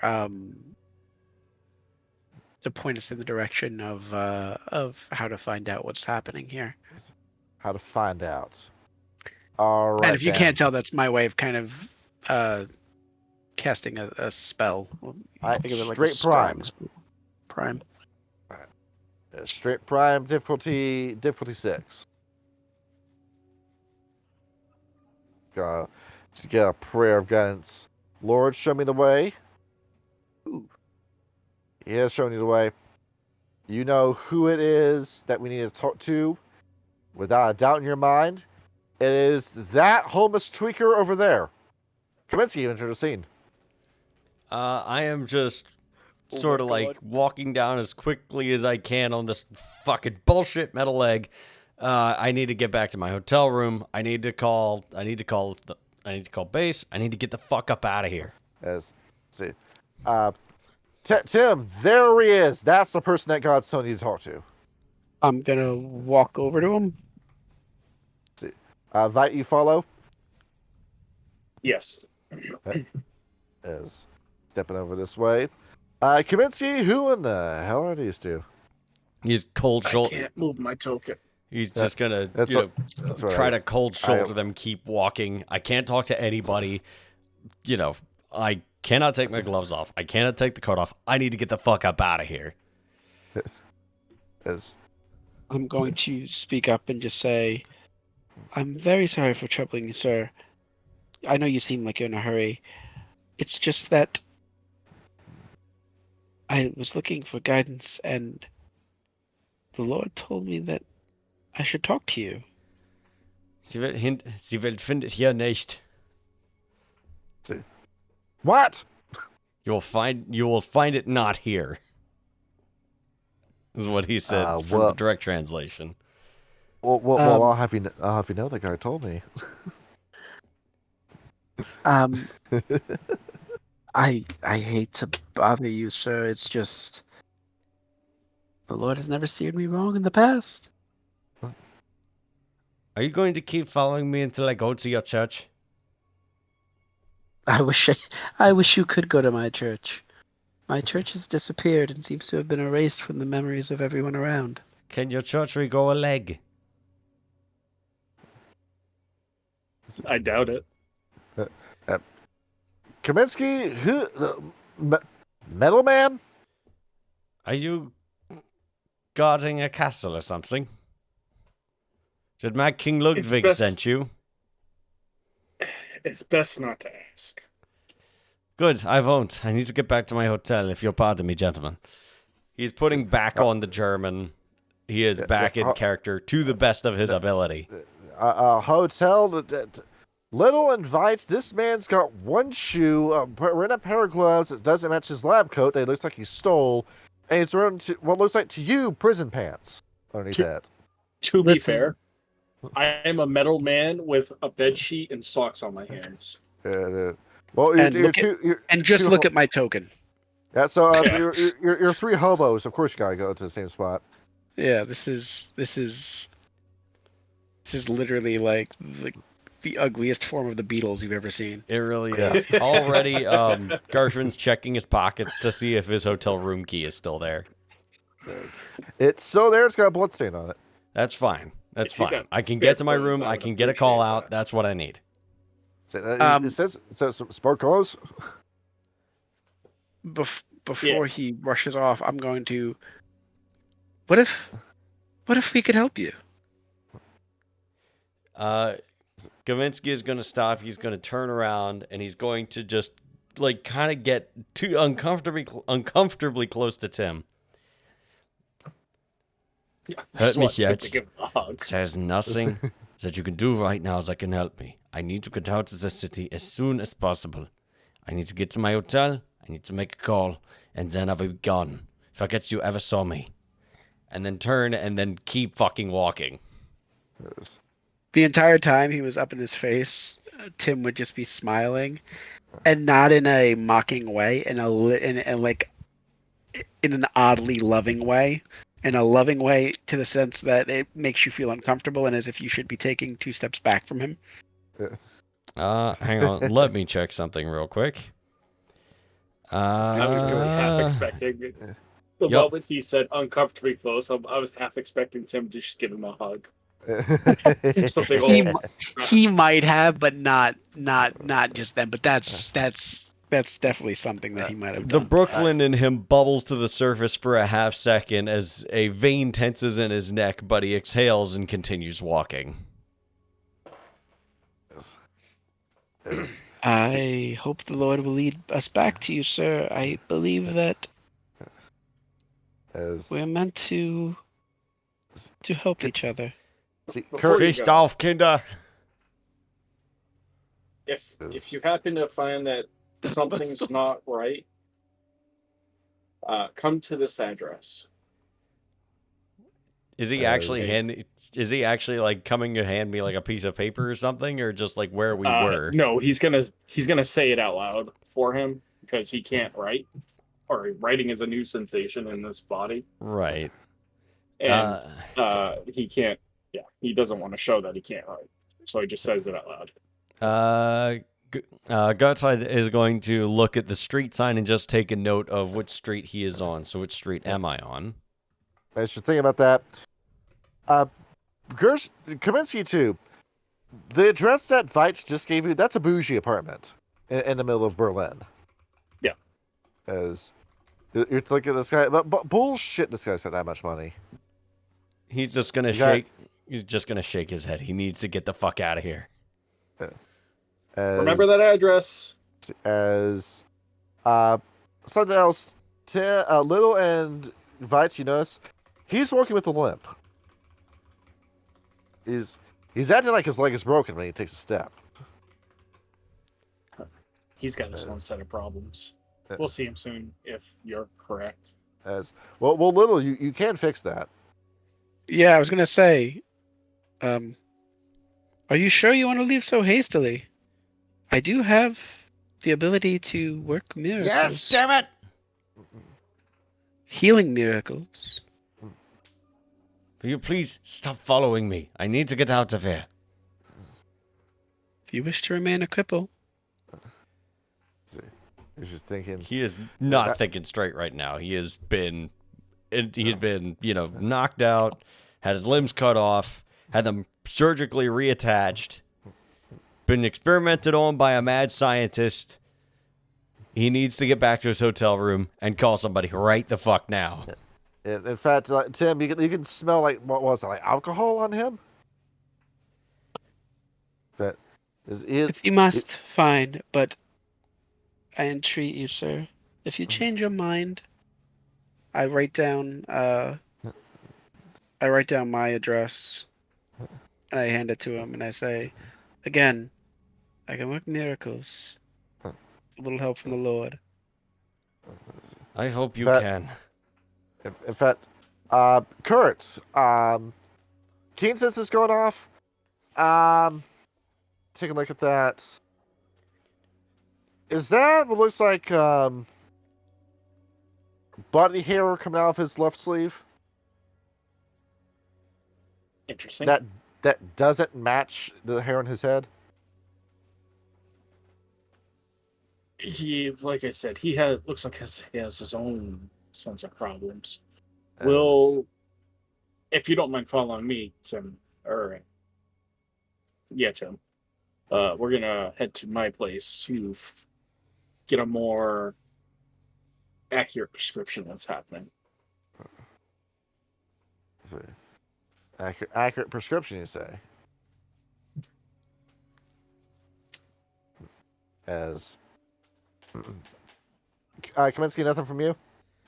I'm still just booking it to my hotel room. I need to get out of here. I need to call OSS. Oh, I was mainly talking to Tim a little. Yeah. Seeing if he would follow me back to my personal lab. Yes. I have nowhere else to go right now. As two of you split. Meanwhile, off in a distance, if you want to zoom in with your macroscopic eyes and see who's on the balcony, Alfred, this is Goering. Yep. Goering to the Reichstag with you. Yeah, basically, like he's like predetermined to like, tell his superiors and the progenitors, but it isn't meta. Once again, is it meta for me to say like he just cannot help with his 2 dots of destiny or whatever? Like have a feeling to turn around and see if there's someone or something out there. As not just yet. Give it a pacing moment. Okay, understood. So if that's the case, he just goes in, he knows all the little ticks and nips to like talk to his superiors and the progenitors. Like he doesn't mind the NWO, but they creep him the fuck out, See. They're all nosy, you know what I mean? Yeah. As you're stepping in, somebody's walking out as you're walking in. Yep. This guy. Yeah. Oh, it's Spear. Wait, this is an actual historical figure? That is an actual photo of Albert Speer. Oh, fuck, who is this guy? I'm a dumbass. Spear. Spear's a There he is. very interesting character. He was the Money the talks. architect. Yeah, the architect of the Reich. When he was actually in the Nuremberg trials, he pretended to be insane. Oh, yeah, I see him. Yeah, Albert he was Speer. Nuremberg trial sentenced to 20 years in prison. Well, meanwhile, Hermann Goering got the death sentence and killed himself. Yeah. Maybe I should not said that for YouTube. Oops. Oh well. As Spears walking out, he said, "Oh, what the? Ludwig? Oh, hey. Hey, it's good to see you, Mr. Spear. Ludwig, what are you doing here?" Look, I just need to talk to some people. So that's all. It's okay. Walk with me as he's walking out the right. He's got both of his hands on your chest as he's pushing you back away from the door. Okay. Like of course he can't argue against that, and of course I'm thinking he's like wearing a very weird makeshift uniform of like he's wearing a trench coat, he's wearing like a fedora, he's trying to hide just how deathly pale he is. Ludwig, okay, first question, what in the hell is on your head? A fedora? Take that off. Do you not realize how tacky you look? Nines, I got in a little bit of a rock and a hard place. He's just gonna take the hat off, just praying to evolution, to natural selection, that Paradox doesn't bite his ass. And on top of that, boy, you are ice cold to touch. That's what being fat gets you. Is your uncle not doing your job, telling you to lose weight? Your parents not telling you to lose weight? It's very un-German for you to be this heavy. I can promise you I stay away from chocolate when I drink the beer. Oh, yeah, yes. Well, perhaps you drink too much of the beer. Yeah, I mean, kind of, I usually have 6 bottles before I go to bed, Now, you understand that you just can't just walk right into the Reich? Not today, at least.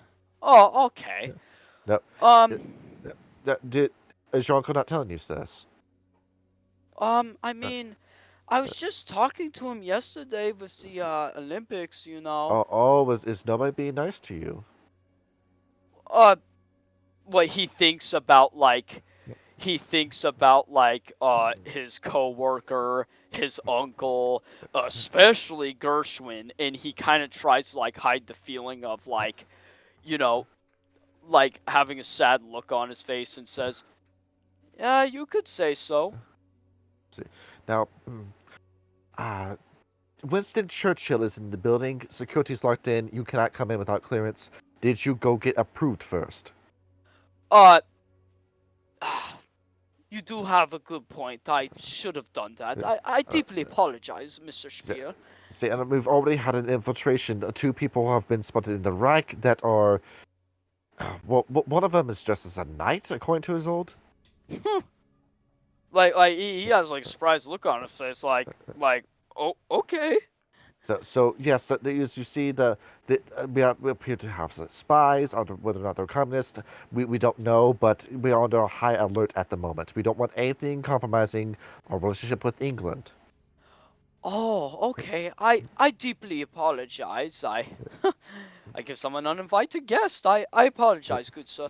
Is there any way I could redeem myself? Let's see. What did you need? If you need to pass a message off to Goering, then I can cover it for you.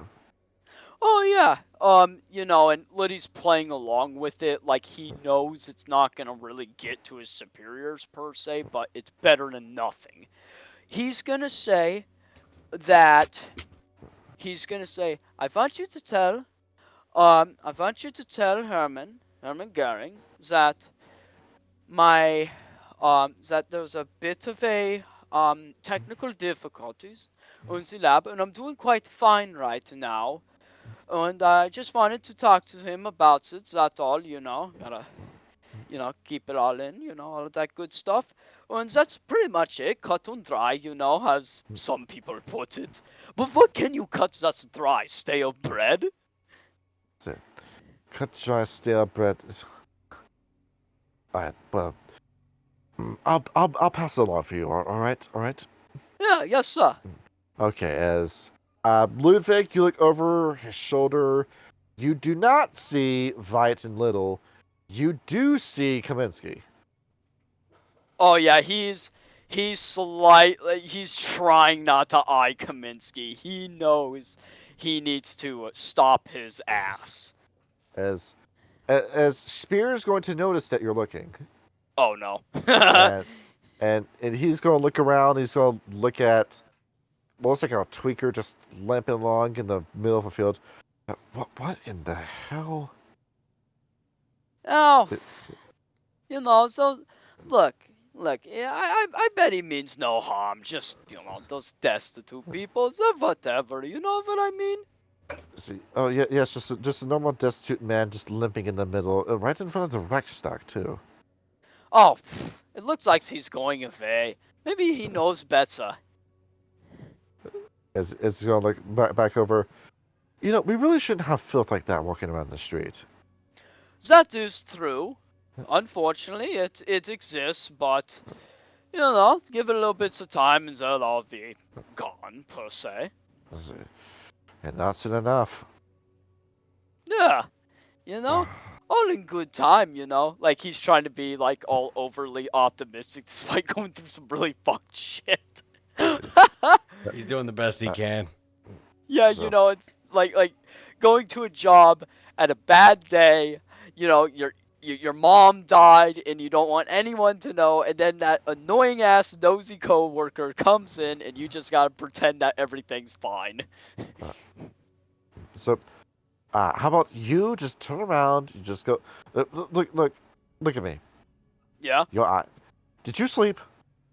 Oh, I was getting a little passionate, I was reading a little bit of the, I'm trying to think. I was reading the entire anthology of Brothers Grimm fairy tale, but then I didn't realize that it was morning. It was Morgan, You were up playing with I could smell the alcohol on you. Yeah, I'm starting to darkly read it. I got 7 little kids and clever Hans confused. Okay. So, yeah, be happy I caught you, because if guards caught you smell like this, imagine just how embarrassing it would be for Goering. Oh. Like, sort of like a jolt of anxiety goes through him, like, oh no, he's right. Alright. So, okay, alright, just go home, take a shower, and just, if you want my proper advice, Ludwig, just grow up a little bit more. The Reich needs you to act a little bit older. How old are you? 22, sir? Alright, well, we'll act like you're 32. That's what Germany needs you to do right now. Okay. Right. Sounds good by me. Okay. Now, be on your way. I've got to go make sure that this matter of security is on the wraps. Yep. And, forgive me if this is not historically appropriate, but he does the you know what of the The lifting Roman of the salute, arms, as so it to were. speak. Is it- Yeah, the is it- Roman salute. You know, he does that. He does the formal thing. You know. Oh, yes, ATH as well. Yep. And with that, Spear closes the door behind him. Yep. And Liddy basically flips the table a little, and now he's trying to stalk Girtide. All right, so we follow this guy. As I'm going to step to 2 cliffhangers now. Yep. All right, there it is. Behold, Vite, welcome to your house. Welcome to your home. Yay. Good job. Bruh.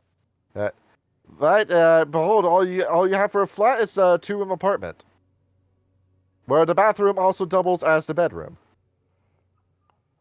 That must be great when you're hammered. Yeah, as there we are. As behold, you're in the apartment. And now he is the hammer. That address, it's a bougie apartment, but you're renting the basement. Huh. Great. We'll want too many people outside that could be spies, knowing that you're too rich. I suppose. You can smell the money, you just can't have it. That's unfortunate. Yeah. I'm pretty sure I've got money hidden behind one of these pictures, though. As you look behind, there's some marks. All right, they're gonna stay there. You just slide it back in place. I'm assuming it's not just a 1-bedroom apartment. It's a little bigger. I hope. Yeah. It's there's a kitchen as well, and it's like a little utility room. All right. You'll wait out here. Help yourself to anything in the fridge. It's not gonna be much. So as you go ahead, look around, Tim. Help yourself to the fridge. Well, that would be great if we didn't have a very specific diet. Let's just go ahead and sit down. Let's see, Tim, why was that man being so evasive? He seemed to be very upset. Like God himself told you that that's the man. You get lines on your foreheads when you worry like that. Well, Uh, I'm saying this from the other room. As I'm getting dressed in some proper clothes that go over the suit and a pair of gloves that I have just in case. right? So you're able to do the best you can. Now you look like Q from Street Fighter. Yeah. Well, maybe he looked like he had his own troubles. There was something wrong with his arm. He had that limp, As I'm just surprised he didn't want any of our help. as Well, if things are going the way that I think that they're going, they're pulling up a reference as to what this outfit looks like. yeah, I'm sure he'll be back over here. Yeah. If you're missing, and this is just a guess, if your history's been rewritten, and my history's been rewritten, there's a good chance that his history's been rewritten too. That's why I gave him the address. Think about that. Yeah. Huh. Hopefully he comes to his senses. And in the meantime, what are we gonna do?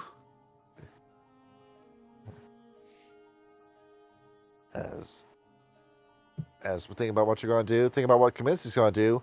Kaminsky, Steph is saying, look, you don't have a reservation here. You've never had a room. How many times do I have to tell this to you? Why am I talking to him? I have the room key. There it is. As you see that, look, this room. How'd you get this key? I've had this. You have to understand. I was in great danger. I just need to get to my room. Yeah, that's not your room. That belongs to Miss Heisenberg. And you've broken into her room with a key that you're not supposed to have. Are you certain there is no Goethe Cola in the book? See, as he's gonna hold up the ledger. He's gonna open it up. Do you see your name in here? Is there at least a payphone I can use? So give me that key. You get one call, then you're getting the hell out of here. Fine, I'll slam the key down on the desk. What the hell is going on? Go ahead, just pick up the phone. Remember what number to call, right? Yes, of course I do. All right, just go ahead, dial this number. Call sign.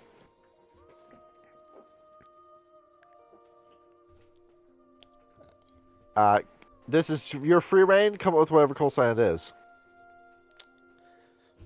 Free reign. Okay. Yes. This is Horace. Is it Agent Kaminsky? Copy press box. This is Horace. Horace, you have been burned. Aware. Situation rainy. Situation? Did you say rainy? You might as well be in the middle of a hurricane. Yes, I'm well aware of that. I'm standing in the lobby. They're saying that my reservation isn't here anymore. That was us. Your identity has been compromised. The rec knows who you are. Indeed. Is the embassy still open? Not to you. We have never called you. We have no idea who you are. Recommendation? Find it out on your own. Fuck you very much then. Click. And I'm leaving. Fuck this. Ouch. As you're rustling a shrub? No, that's probably nothing. Just go ahead and get past that. Yeah, Goring is definitely not hiding in a bush, watching you as you speak. Yeah. Can I he's make not a very general wits and alertness check? Yeah, what's alertness? Ludwig, a roll manipulation and stealth.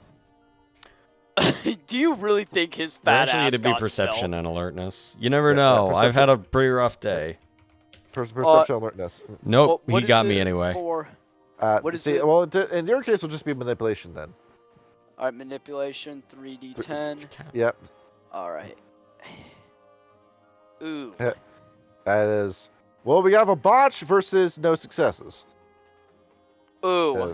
Rock in a hard place. As Kaminsky, oh my God, your shoe's untied. My shoe's untied, and I'm gonna very carefully adjust my peg leg to let me kneel down to tie it. It feels like a peg leg, given how hypersensitive it is.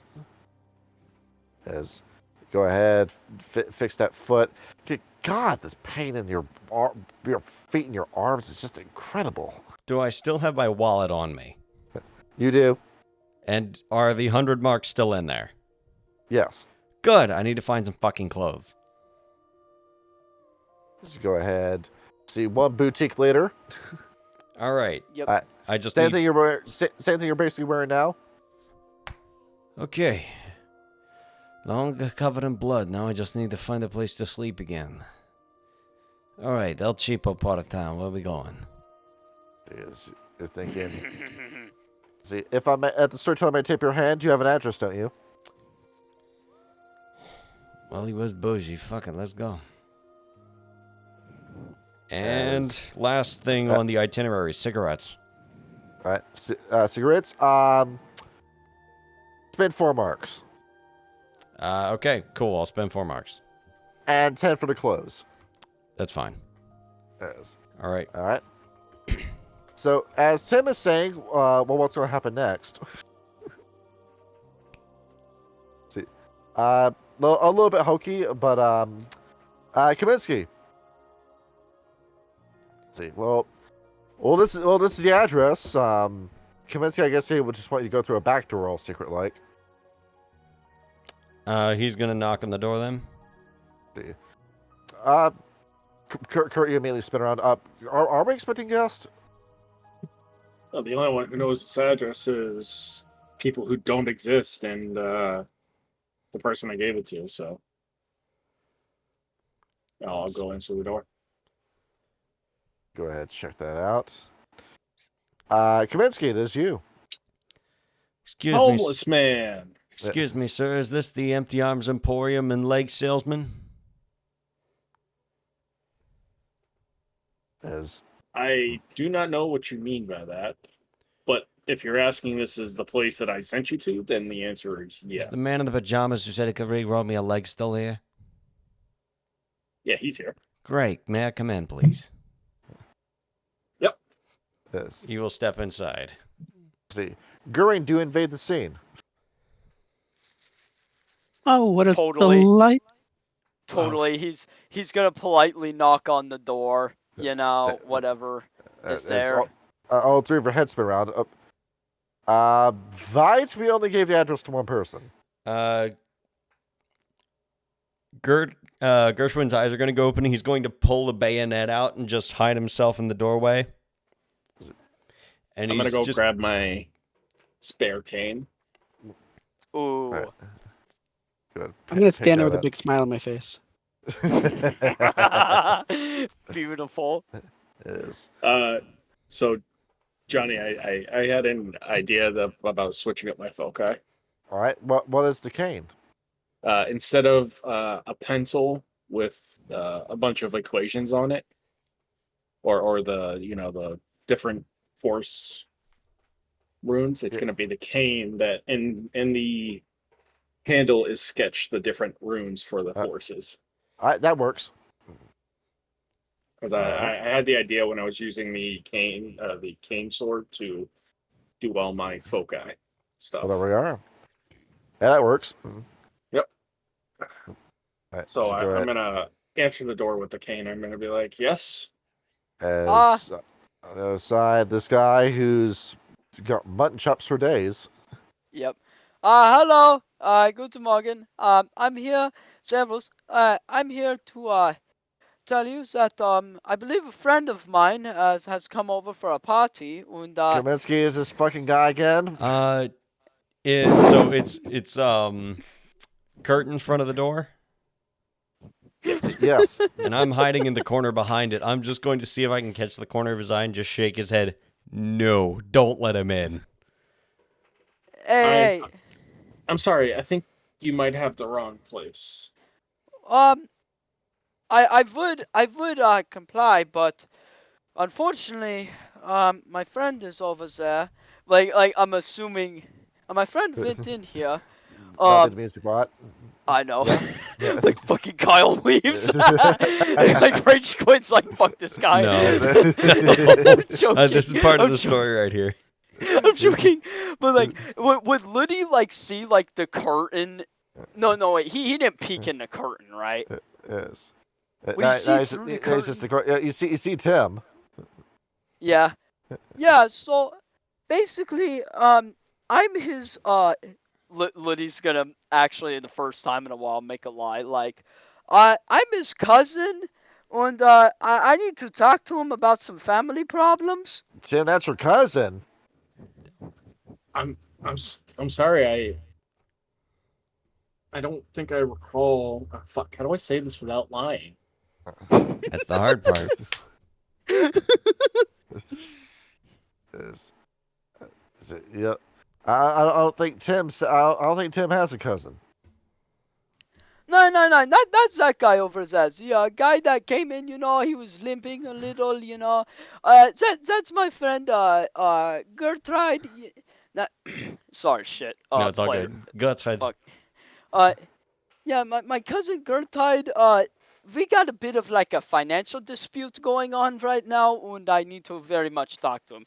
He owed me 500 Deutschmarks for a limited edition beer stein, and he just walked away with it. And now I see that he has new friends, and I just need to talk to him, just for 5 minutes. Well, first of all, we're not friends, and that sounds like business between you and him that can be taken up on some other time. That's not, in my personal house. Yeah, I get that. I'm just telling him to like step outside. You know what I mean? I just got to talk to him a little. See. I'll look at it. Out of the corner of my eye, I'll look.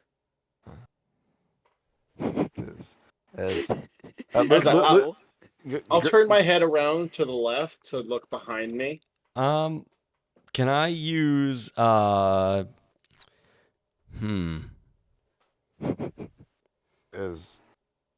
me check Goring, my is this screen real quick, is hang this a suit of armor you're talking to? Like he's in his childish brain, he's thinking it's something like Iteration X made. Yes. Like the hit mark before the hit mark. Like this is like some kind of like prototype to that. Yes. and he's just like thinking like, you know, like he doesn't want to say the obvious to just make sure it isn't, but he's thinking this is an Iteration X member, this Yes. suit of armor guy. Yes. So I am going to, seeing that this is going nowhere, and I did promise I was going to try to kill him, I'm going to try and peer out of the small sliver of the door, adjust my glasses, and then I'm going to pull out my lighter and flick it so a little bit of smoke comes out, and then waft at it with my glasses to form a gust of wind to push him inside. See. All right. As you do that, see here, roll forces, difficulty 6. If I'm using forces and mind for telekinesis. See. Forces and mind. Yes. All right, so 2 Arret. Yes. Difficulty.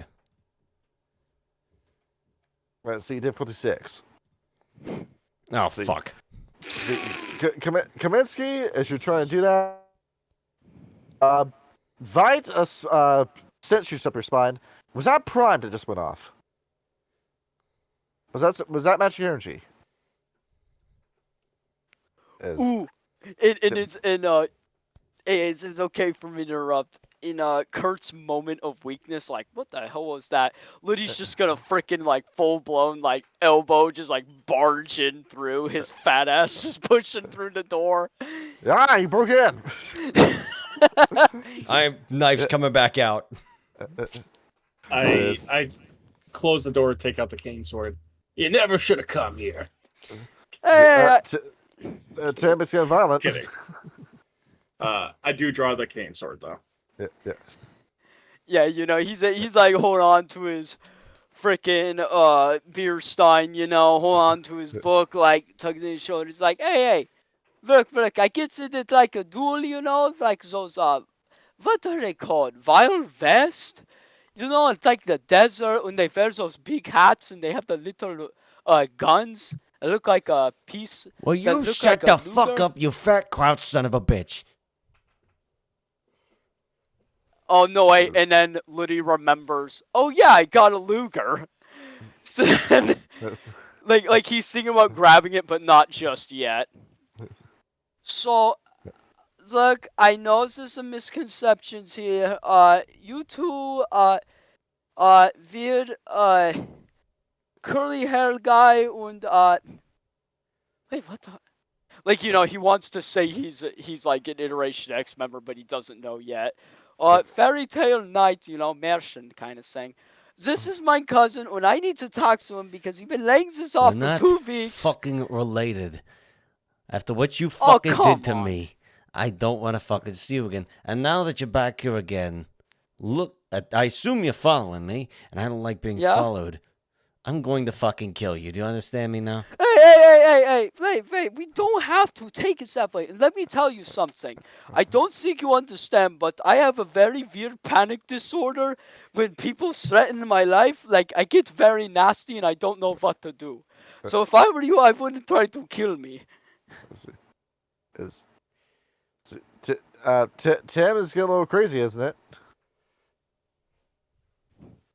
Yeah, I think I'm gonna try to cast a spell on just the room to just make everyone calm down and relax. Would you like to use mind or life?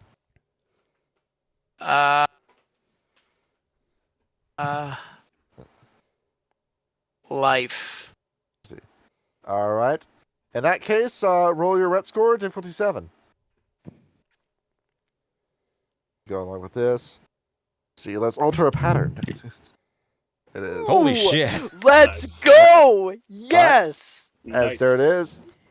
Tim fills the room with life energy, putting everybody at ease.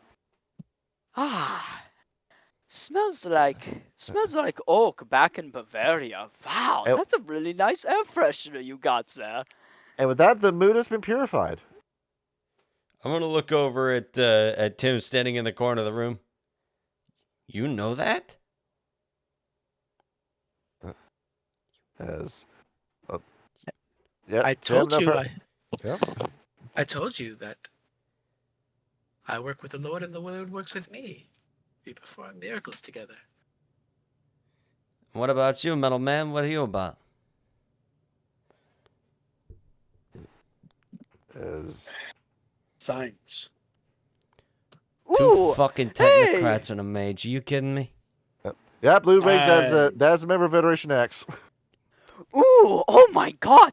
You're the new modifications of the Clockwork Convention? Oh my god, you're so beautiful. I could just hug hope you. not. Huh? I beg your pardon? I was working with the Fool Society. Oh. Heinrich? You fucking It's joking. part of the Hermetic Order. Yeah, Luddy just like, he kind of, you know the meme of the cat that says, huh? But Yeah. like the cat's like squinting his eyes looking around. Huh? That's the exact same expression he has. Yes. Like, wait a hot minute. Gershwin's Everyone- heart is fucking racing right now. Like a cat. Yeah. As you're thinking that, well, that ain't right. This is literally the scene from The Office where uh, everyone's pointing finger guns. If he is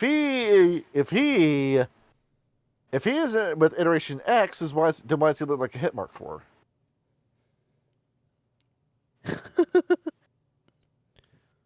Just look at this, because after all, he claims to not be with Iteration X, and yet his body is the hit mark 3.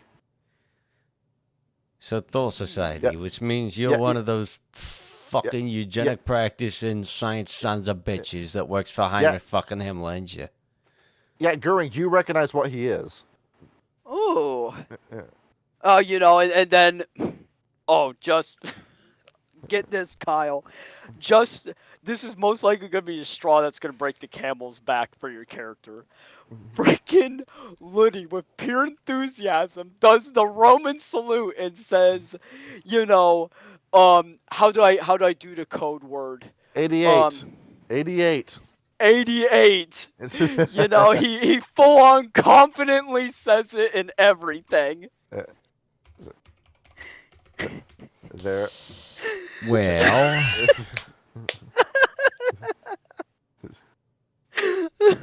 Just testing your patience, Kyle. that's why I'm rolling willpower again.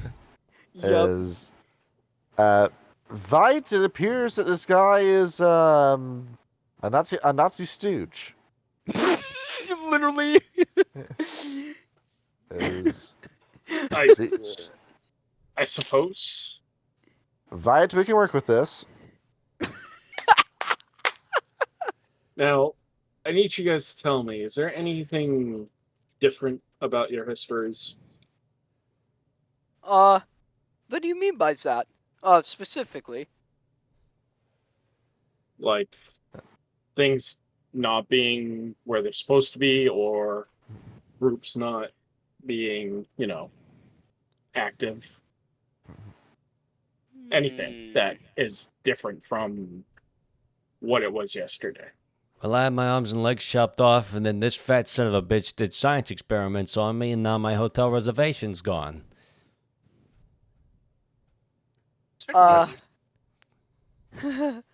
You know, he nervously like chuckles like Is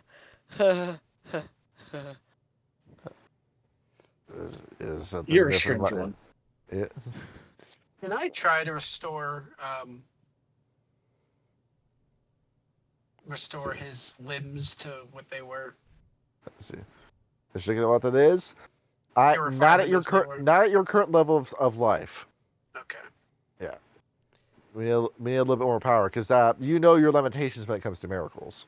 As far as my limitations, would I be able to help him at all in any way that might make it a little better? Oh yeah, roll life sphere difficulty 7. See if you can sync up his limbs to the rest of his body. There it is. Give me that roll. Rigmarole. Yeah. Roll a rat. There it Uh-oh. is. Hey. Behold, you calibrate the limbs.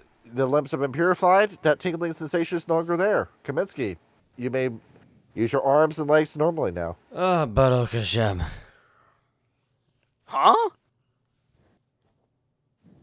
Like As- he's thinking it's just like some weird American expression more than anything else. to end the session, see, once again, we're moving out of fast pace. Yeah. Vite paradigm shift. As your ret increases to level 3. Ooh. Holy Oh my shit. god. Uh, I thought paradigm shift was a bad thing. As Vite, this is bothering you. His history is different. His history is different. Your history is different. And more than likely, that guy that just barged into a room with us, his history is different too. Yup. So what is going on here? The only thing I can think of is someone messed with time. Vite, this, whatever danger we're up against, whatever solution it might be, you've got to figure out what it is. Your conviction increases your magical resonance. Nice. I will get to the bottom of it. That's it. And Kaminsky, you shift as well, a ret 2 to a ret 3. No, damn. Okay. Yay! Kaminsky, it is a darkness within you. You want revenge for what's going on to you. Where Ludwig, so whatever's going on here with history being changed, what this guy's in a suit of armor, that guy's weird, he's obnoxious, and now you've wrapped in the middle of this, we got to deal with the Three Stooges. But on top of that, they're talking about history's being changed, so this guy is a hermetic and his history's different. This guy's a chorister, his history's different. You're stuck with the tenocracy. You're going to find whoever put you in this situation, you're going to make him pay. That sounds However about that right. may be. It is. Let the dark side of the force flow through you, Kaminsky. I'm about to. And with Bro's that, gonna that's go where we conclude for this postal. episode. That's insane. We're in All some right. shit, fellas. All It's right. certainly an odd couple. I'll tell Yes. you that. Yes. Yeah. I think this is so far the oddest bunch we've put together. And 100%. yet- Just like South Park. It really and is. yes, to confirm, I'm not modifying your stats, but I am telling you one mystery solved. Vite, you are a hit mark 3. Ooh. Holy shit. I was One- right. One of my flaws is never tell a lie. That sucks. Oh my Yeah. god. Bro, Lenny was just fucking naive. He's just being a dumbass fat kid. Yes. And I threatened to kill him twice. but as it turns out, yep, you recognize what his body's supposed to be. Alright, so there we have it. And Yep. with that, each one of you 3 XP. Okay. Nice. Cool. Cool. Alright. Where And the that's hell where we is end it for my today's XP? episode. 3. Did I use any in the 7. first episode? I don't remember. And we I have 7 didn't. total. Oh, did we? Oh, shit. Yeah, you're right. Did, All right, did we cool. decide on what my node was going to be? Your node? Yeah. Yeah, it's the toilet. Hey, before the episode ends, send scroll up a little bit in game chat and show the drawings I made a previous session. Yeah. Holy shit. Yeah. Oh, yeah, let me Ryan, go I'll ahead. DM you as to what the actual node is, but So I showed the arm already, but I'll show the other two because Vic is actually a phenomenal artist. So like Thank here's you. the one where Kurt wakes up in the armor and where Tim has got his wings. And then you've got me trying to, put myself back together with the needle and a very inebriated Luddy. there we are. So There we have gentlemen, it. All right, Yeah. so there we are. Was there an XP table somewhere? Yeah, the tables? bottom right, I believe. Or no, not an XP table. No, I don't think so. Yeah, there is. There's one in the game chat somewhere. That's what I thought. Okay. There I just is. didn't find it. All right, I'll get to you about this, and that's where we're in for tonight. All right, good night, everyone. Based. All right, GN. Have a good night, guys.